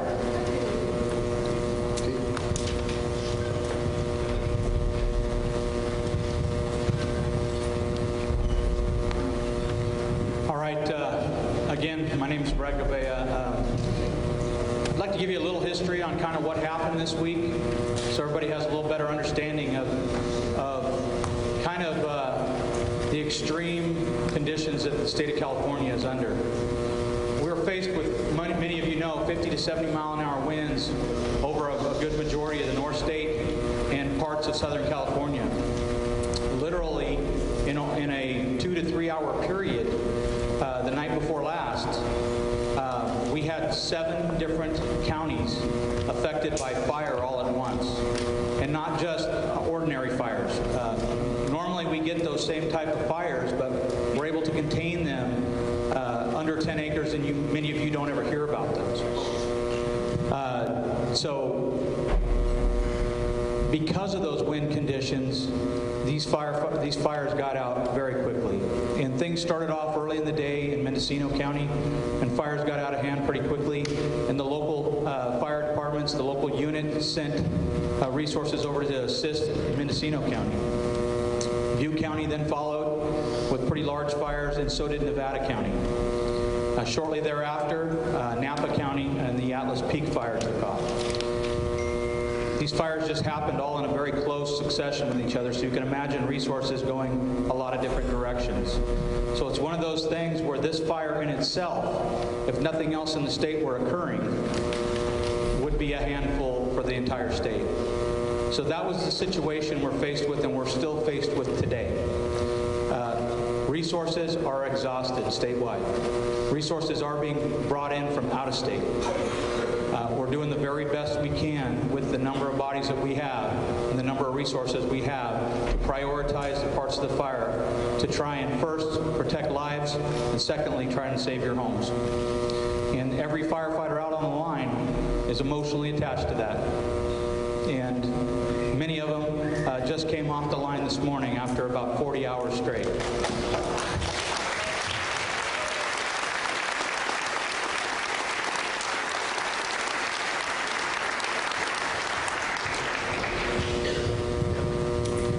Again, we are humbled by your response.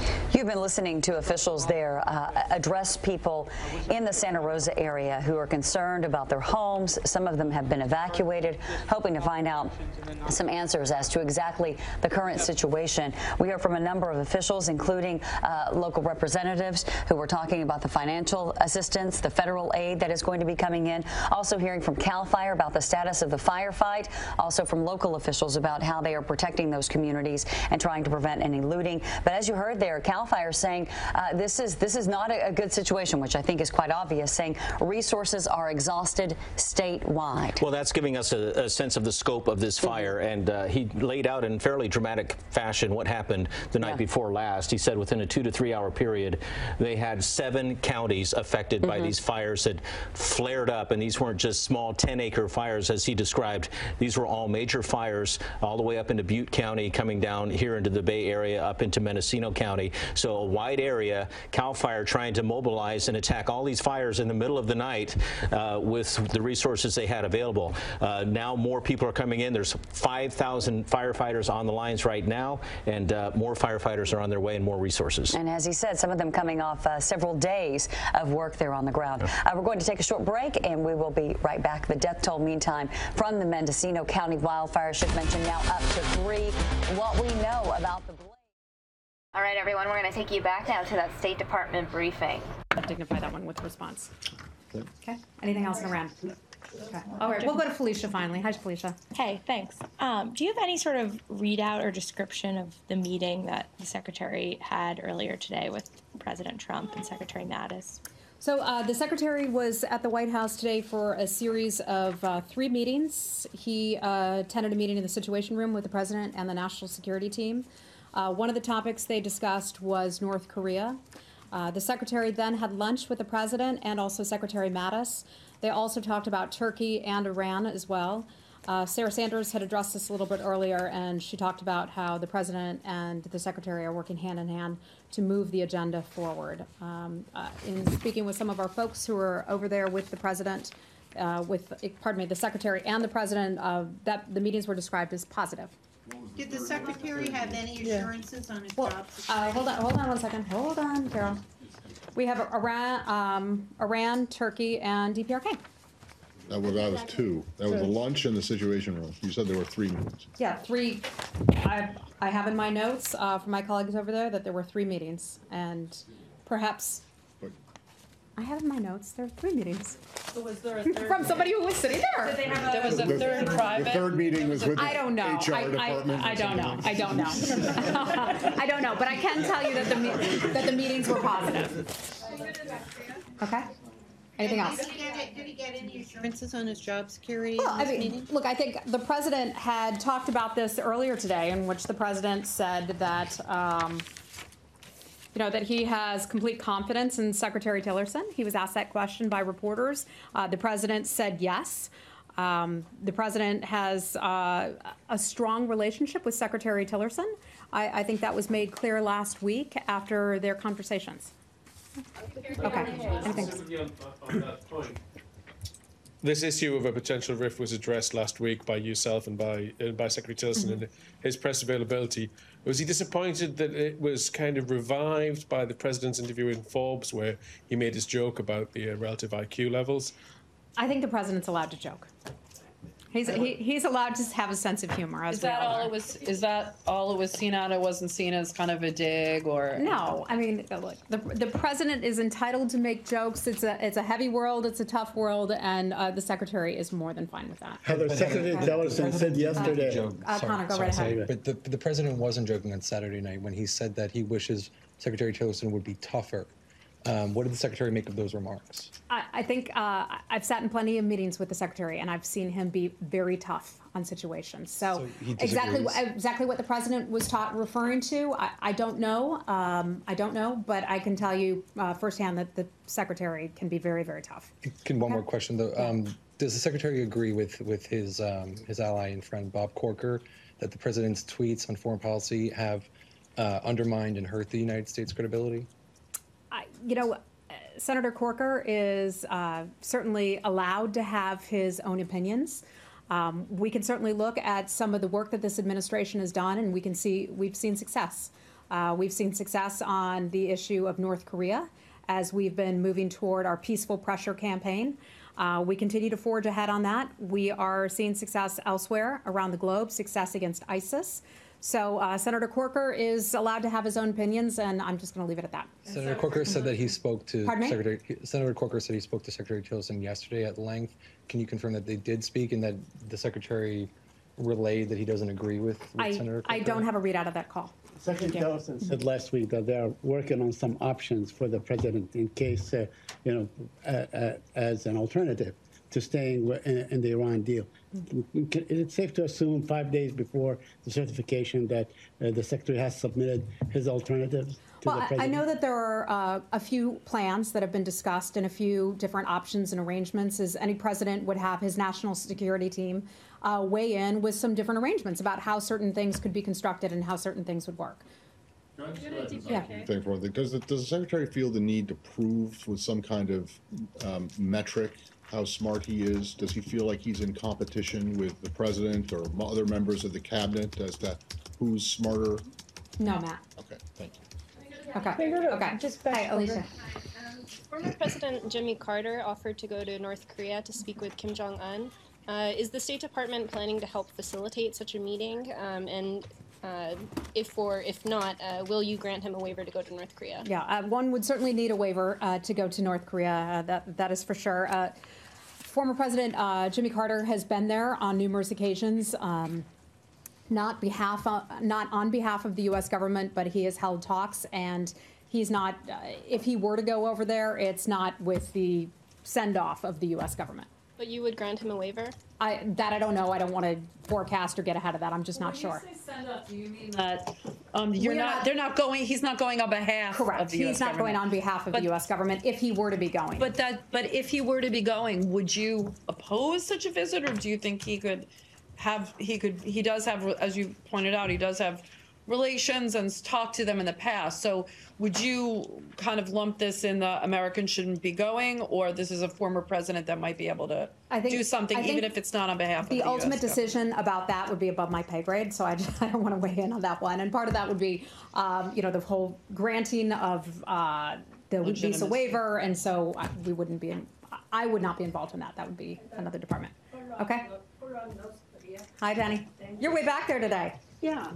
I'm little late. It's the United States will open to military options against North Korea, or do you think military options are not possible? What is? Democracy is a preferred, excuse me, not democracy, diplomacy, pardon me. We like democracy too. Diplomacy is a preferred approach, pardon me. A few days off, so trying to get back into the swing of things. But diplomacy is the preferred approach. Secretary Tillerson has talked about that repeatedly. Secretary Mattis has as well, so has the White House. That's our first line. We're continuing with that. We've had numerous conversations in recent days with some of our friends and allies around the world where they have said to us even that they feel that our pressure campaign is starting to have an effect. And so we're pleased with that. Felicia, I don't want to embarrass you, but Felicia Schwartz wrote an article in the Wall Street Journal over the weekend. It ran Saturday? Friday? Monday. Was that Monday? For you. Oh, weekend for us. It was Monday. Yes. Talked a little bit about some of the successes in the peaceful pressure campaign. So I could certainly refer you to that. In that case, things he mentioned about, yesterday at the open about the Well, military of options. course we I- always have those Yes. options, okay? As the Secretary of Defense, we have military options. But diplomacy is the first approach. That is what we want, okay? No one wants to go to war with another country. We want diplomacy. We want North Korea to give up its illegal nuclear ballistic missile weapons and testing and all of that. We want a peaceful Korean peninsula, and the world agrees with us on this. It's not just the United States, it's many countries around the world who are all working together on this one. Yeah, one more. Senators sent a letter to. I'm sorry, who? Yeah, Senators. 12 senators sent letters to Secretary Tillerson asking for North Korea to be reappointed as a terrorist country. Will the United States reappointed? I'm not aware of that letter. You never know. I'm personally not aware whether or not we've received a letter to that effect from U.S. senators. Okay, can you take action? I'll see if I can find out for you. All right, Okay. thanks. Yes. Hi. Legislation on the Hill that required the department to come back on North Korea and give an assessment if it should be determined a state sponsor of terror or not, and that's due in the next month. So can you give us an update as to where the department is on that? Yeah, I just wouldn't get ahead of that at this point. Are you undertaking a reassessment? I'm not aware of that right now. We may be, but I'm just not aware of it. Okay. Heather, you talk about the preferred option being diplomacy, but the president has talked about only one thing will work.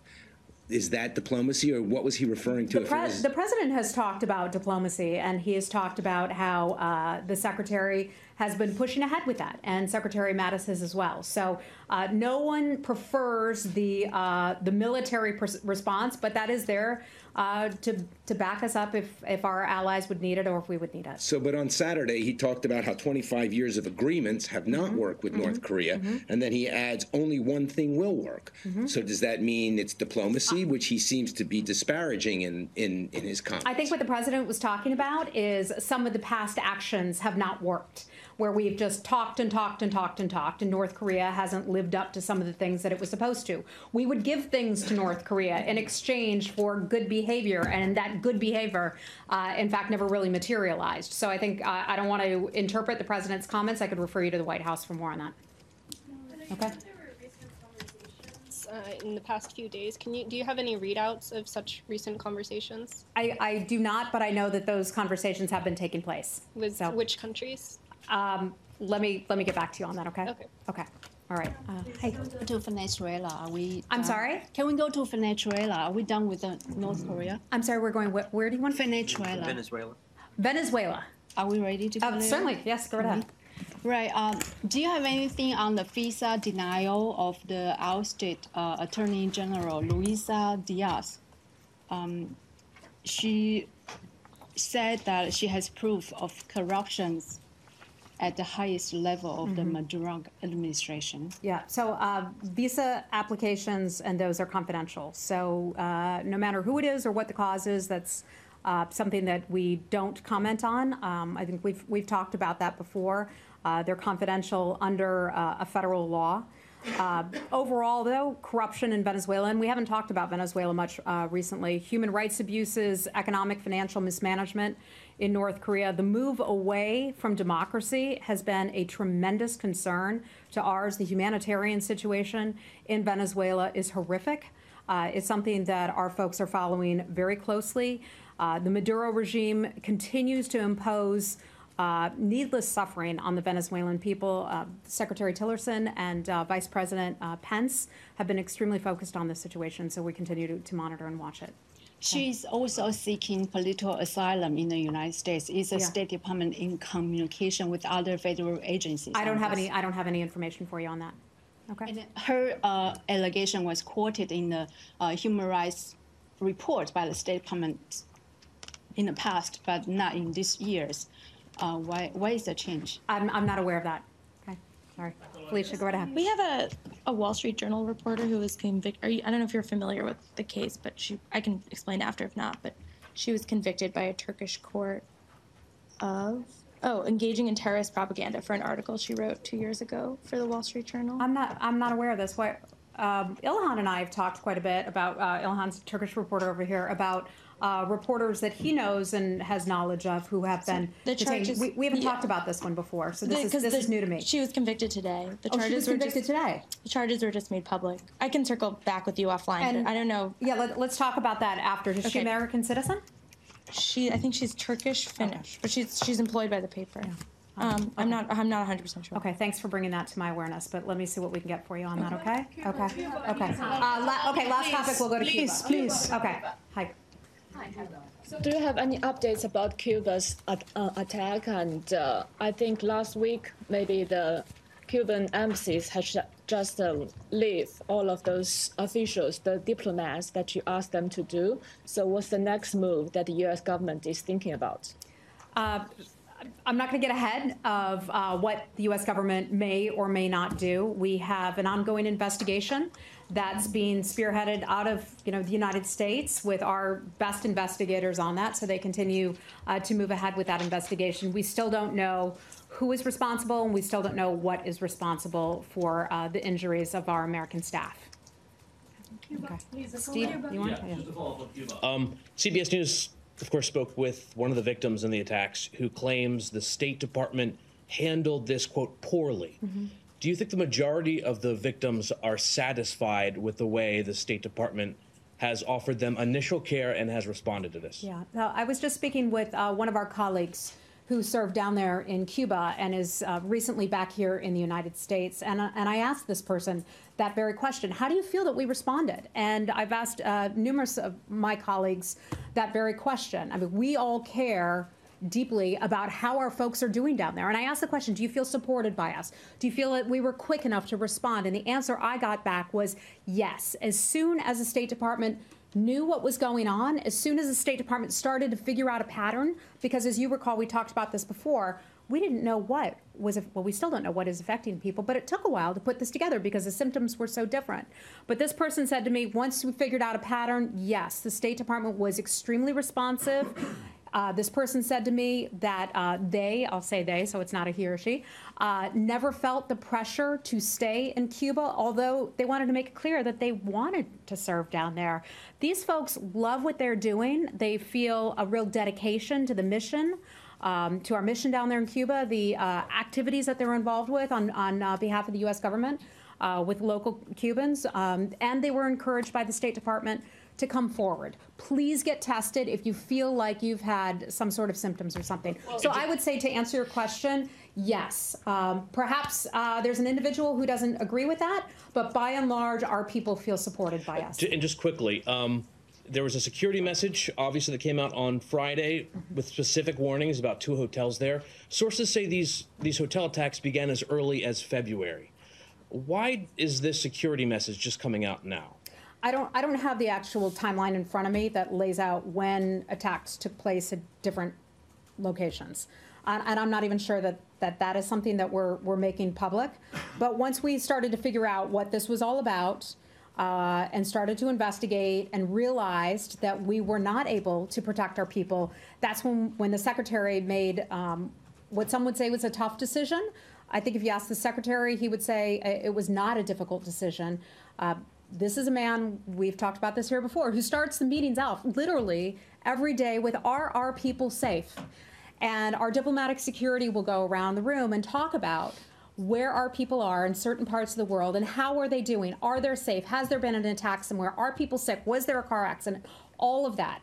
And so this is something that we've remained extremely focused on. Are the diplomats that are left in Cuba for the U.S. government, are they safe? I think the Secretary has been clear about this. We have people who serve in unsafe positions all around the world. You know the countries, but that's the job that some of these folks in the State Department do. People like to think of the State Department as a bunch of bureaucrats sitting here in Washington. No, that is not the case. We have a lot of people all around the world who are in unsafe positions who are doing the good work of supporting others in other countries and advancing American foreign policy. To that point, there are many diplomats that had to leave Cuba that did not want to leave, and in fact, I believe wrote the department that they thought that, as you said, like, they know the risks. There are plenty of diplomats around the world that have health risks, whether it's Zika virus or malaria or Ebola, and they felt that the way that they were, kind of pulled out their kids had to leave school, that many of the diplomats did not want to leave. Can you speak to that? Yeah, look, people, I would liken it to a police officer on the beat. Okay, are you a police officer who wants to sit behind the desk? Well, some do, but a lot of them want to be on the beat. Just like you as, hold on. Yeah. Just as you as reporters. Do you want to sit behind a desk all day, or you want to be out reporting stories? Our diplomats, do they want to sit here in Washington all day, or do they want to be out in the field helping people? They want to be out in the field helping people. They believe firmly in our mission and the work that we're doing down there. However, when our secretary looks at the situation and says, we can't protect you because we don't know what is causing this and we don't know who is responsible, he has to make that decision to bring our folks home. So I understand that not everybody wanted to come home. Understand that. We gave people the option initially, if you want to come home under compassionate curtailment, you certainly can. But when he felt that he could not adequately protect our people, he made that decision. Can you just clarify, the person that you spoke to was Yes. was a victim of the attack, or was just someone who came back under the order of departure? Someone who served there and someone who was tested. And we offered that testing to our Someone folks who down is there. a confirmed victim? No. Oh, well, because you do understand that there might be a difference between what someone who was a confirmed victim felt about how the State Department responded and someone who was What I can and say who is was that just told to come home. without having spoken to everybody, Fair enough. I as just wanted soon to as we started to identify a pattern, what was going on, and Right. the first time we all talked about this, what had happened to our folks down there, people had experienced different symptoms. And it took a while to Right. figure out that all of these unusual symptoms had a common thread. And I got there it. was I was something going I on. was just trying to figure out if this was a person who is in the same category as the person that he's talking about, who is a confirmed victim. This person is not. Well, I think right? I will stand behind what I said, that I the just vast wanna- majority of folks, we're on top of this. We're offering them the best medical care possible to get evaluated and assessed and reassessed, offering them the those we had earlier, the option of coming back to the United States or going to a different post. I said to my colleague today, do you feel supported by us? Do our people there feel supported by us, and that we have their backs here in Washington? And the answer I got back was yes. Okay, thanks everybody. We got to leave it there. Thanks. Yeah.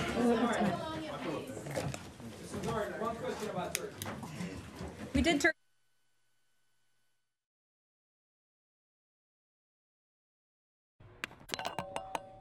All right, everyone, that's the end of that briefing. I want to go ahead and give you guys a live look at Washington, D.C. Now that is the Capitol building. We have a couple of feeds coming in from D.C. We can't really see the White House feed, so I thought I'd go ahead and show you guys the Capitol building. More news now in just a moment. Stay tuned.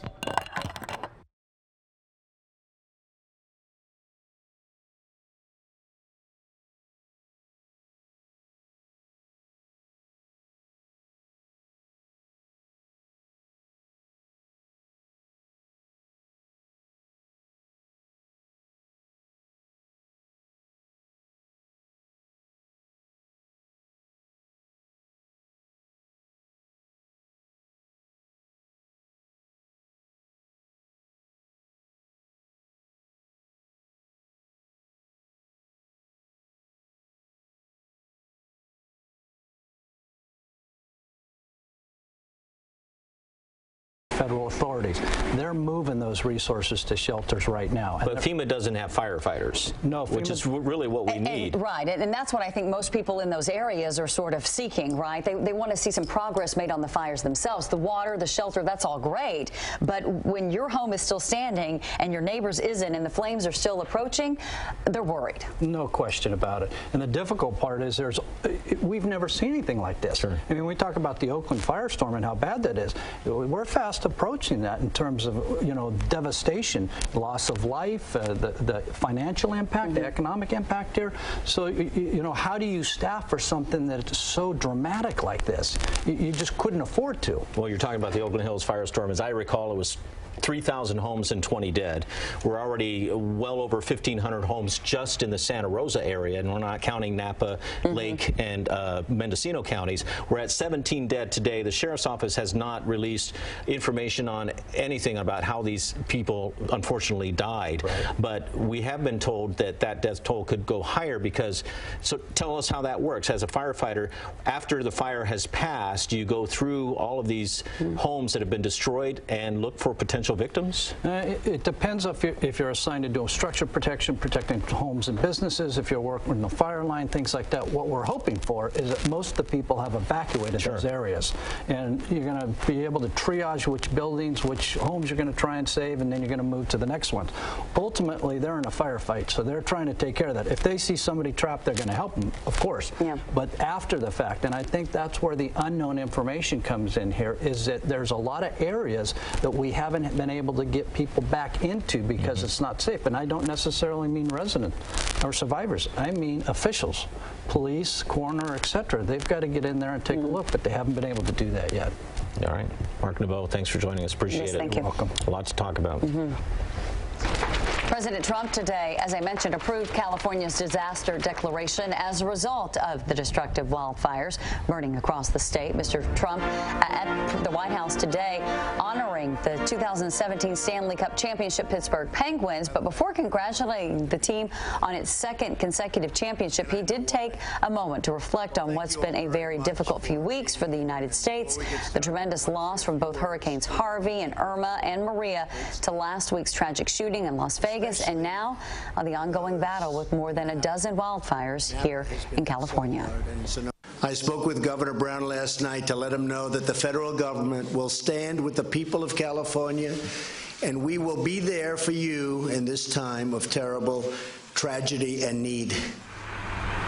The disaster declaration allows the federal government to provide funding to state, local, and tribal governments to help fight the fires and rebuild. Well, the devastation resulting from these fires is prompting many people to step up and offer help. As KTVU's Maureen Naylor explains, some experts warn that even well-intentioned giving can actually create a little bit of a disaster on its own.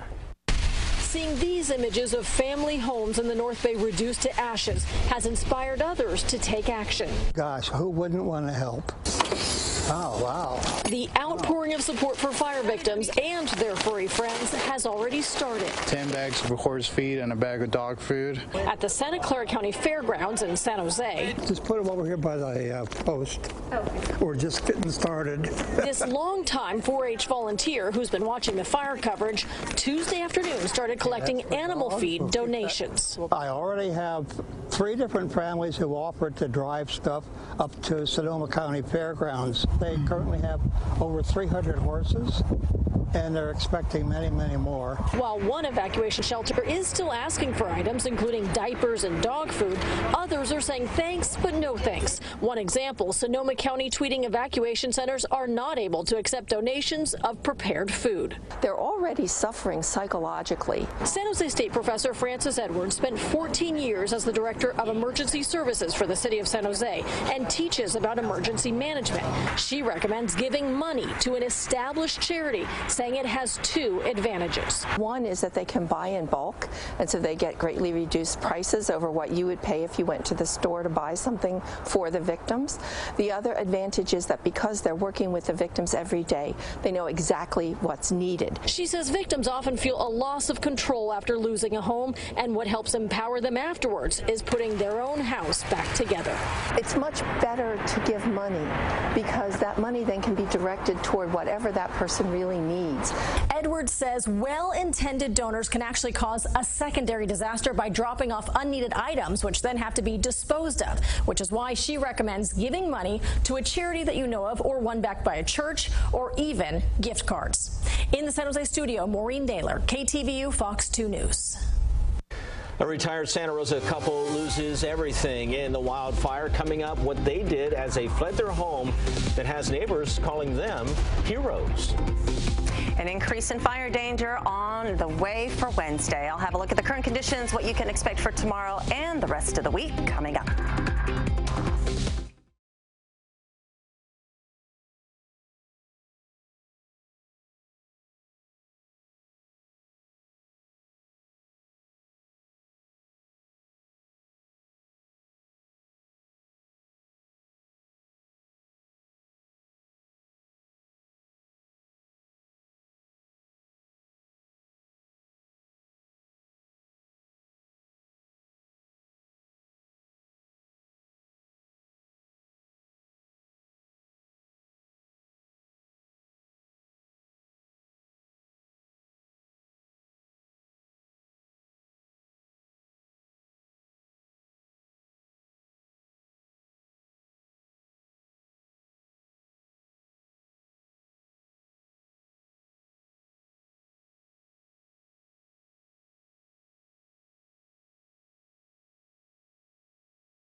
Battalion chief and his wife are calling the couple heroes for alerting people that their homes were about to go up in flames. The Anos lived off Mark West Springs Road in Santa Rosa. They lost everything in that fire. KTV's Tara Moriarty was with the two when they returned home for the very first time. They had seen the TV news reports but hadn't seen the devastation firsthand. This is a war zone. It's just so surreal. Today, Phil and Terry Leonio returned to their Santa Rosa home on Lambert Court for the first time since fire ripped through their quiet tree-lined cul-de-sac.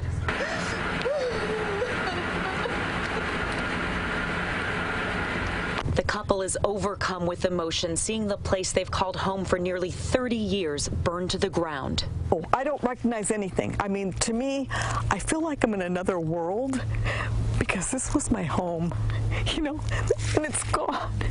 Phil is a retired battalion chief for the San Francisco Fire Department. He never thought he'd be the victim of a fire. I never cried so much like I did yesterday and broke down. I actually went to my knees. Terry says at 11:30 Sunday night, she received a KTVU alert, then a landline call from the fire department. She quickly alerted sleeping neighbors. I called them.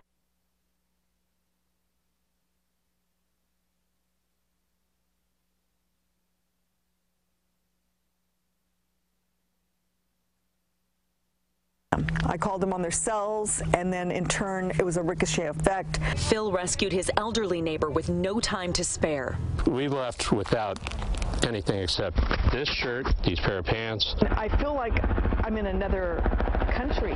As helicopters buzz above and the ground crunches with every step. Yeah, I thought there was a ray of hope somewhere. The sense of loss is tough for the Leonios to shake. They raised their 5 children and were married here. I thought I was a strong person. Then an unexpected phone call from San Francisco Fire. Anything you need, you know, we're always here for you. I know, I love you guys. You guys are my family. I'm just going to take one day at a time and just stay strong and just stay positive and just, you know, rebuild. One thing the Leonios would like to see change, a better notification system for fire victims in the future. Perhaps a siren or an evacuation notice by cell phone, similar to an Amber Alert. In Santa Rosa, Tara Moriarty, KTVU, Fox 2 News. Let's send things over to our meteorologist, Rosemary Orozco, for some new information regarding that approaching red flag warning.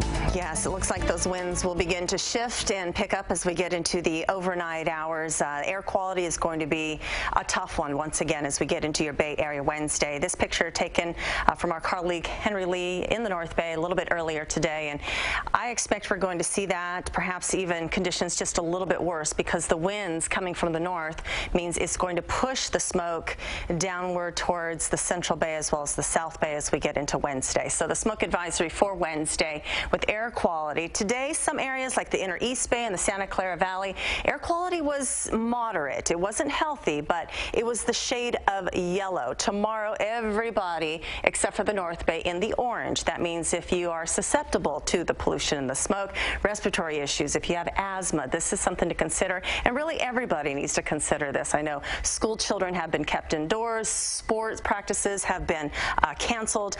For the North Bay, it's going to be unhealthy to very unhealthy. We saw it actually rise above to about 200, 250 on the index a little bit earlier in the afternoon in areas like Marin and San Rafael, where those winds were pushing that smoke and making it really, really thick. Right now, we have a bit of an onshore breeze. Lakeport reporting onshore at about 10 miles per hour. We have a southeast breeze at Cloverdale, but it has been generally light, and the relative humidity has been up. We heard a press conference earlier tonight where CAL FIRE was talking about relative humidity is up. When the relative humidity is up, it helps to sort of put a damper on the fire just a little bit. It doesn't spread as fast. It doesn't burn as hot. And you can see over areas like Napa as well as Santa Rosa, relative humidity almost 60%. Santa Rosa, almost 67 in Napa. Tomorrow with the north winds, that's going to change, and relative humidity is going to drop once again. We have this drop that will be deepening, a dry front that will move through, and right behind it it, the winds are expected to shift to the north. So giving you a view here tomorrow morning, notice the arrow, north, northwest, north, Oakland, San Jose, north. And as we get into the afternoon, it will continue, perhaps even turning a little bit northeast at times. And the red flag warning is expected to start for the North Bay Hills about 5 o'clock tomorrow afternoon. And for our East Bay Hills, it will be in the evening hours with gusts perhaps about 45 miles per hour. Not as strong as the event on Sunday night, but still, of course, a concern. Here's a look at temperatures right now, low 50s to upper 60s, depending on where you're at. We're cooler today. We're even cooler for tomorrow. Temperatures will range from the low 40s to low 50s to start the day, and then into the afternoon, 75 expected for Petaluma. For the East Bay, 70 in Oakland, upper 70s for our warmer spots. Into the South Bay, 74 for San Jose. Along the peninsula, temperatures range from 65 in San Francisco to 63 at Half Moon Bay. And there's a look at your extended forecast, where temperatures, thankfully, have not played a significant role in, you know, of course, being a bigger trouble. Temperatures have been relatively mild and will remain that way, but really it's just that wind. It's so dry, and until we get some good rain in here, we're just going to be dealt with that. Boy, if we had 100-degree temperatures with this wind, we'd really be in trouble, and it's horrible as it is. You're right. All right. Thanks, Rosemary. Sure. We're coming together to help the North Bay wildfires. Still ahead, police officers from all over the Bay Area heading out to help their colleagues who are stretched thin.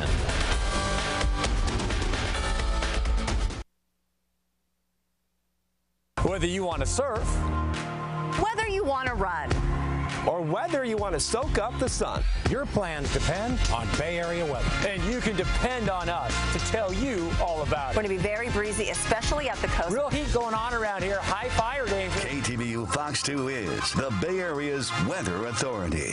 KTVU began right here.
Helping out in the North Bay fire zone. Our crime reporter Henry Lee explains which agencies headed north and what they're doing. They heard the call. From Berkeley to Benicia, South San Francisco to Richmond, police agencies from across the Bay Area are in the North Bay fire zone, helping out with evacuations, neighborhood security, and law enforcement. You know, they called us, they asked for a mutual aid response. I'm very proud that Oakland was the first agency to say absolutely yes, we would send officers to help them out. There have been plenty of times when Oakland police asked for help for large-scale protests. The chief says she's only happy to lend a hand. So they needed help, and it was wasn't even a question to us. We sent 2 teams last night, and we're on our 3rd relief squad up there right now. And there are plenty of other agencies helping out. San Mateo Sheriff, Palo Alto, Redwood City, and Martinez Police. They're all helping to fend off looters, evacuate residents, and provide some peace of mind. We saw Alameda County Sheriff's deputies try to console this man who lost his home. It's just really important when you have a catastrophic event of this magnitude that everybody pulls together. I mean, mutual aid was called for. We were happy to be able to do it. But that doesn't come without some risk. Some officers helping out in the fire zones have had to evacuate their own families. This Santa Rosa police car went up in flames as officers help residents. But officers are doing what they can. Pittsburgh police spent the day collecting water and other supplies that they'll bring to first responders and residents. These police officers say they'll be here for the long haul. They say they're here to serve and protect, no matter where they're needed. Henry Lee, KTVU, Fox 2 News. Coming up next in sports, and it's all coming up in just a moment.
All right, everyone, this wraps up our News Now stream. I appreciate you tuning in, and we'll see you guys tomorrow morning. Bye.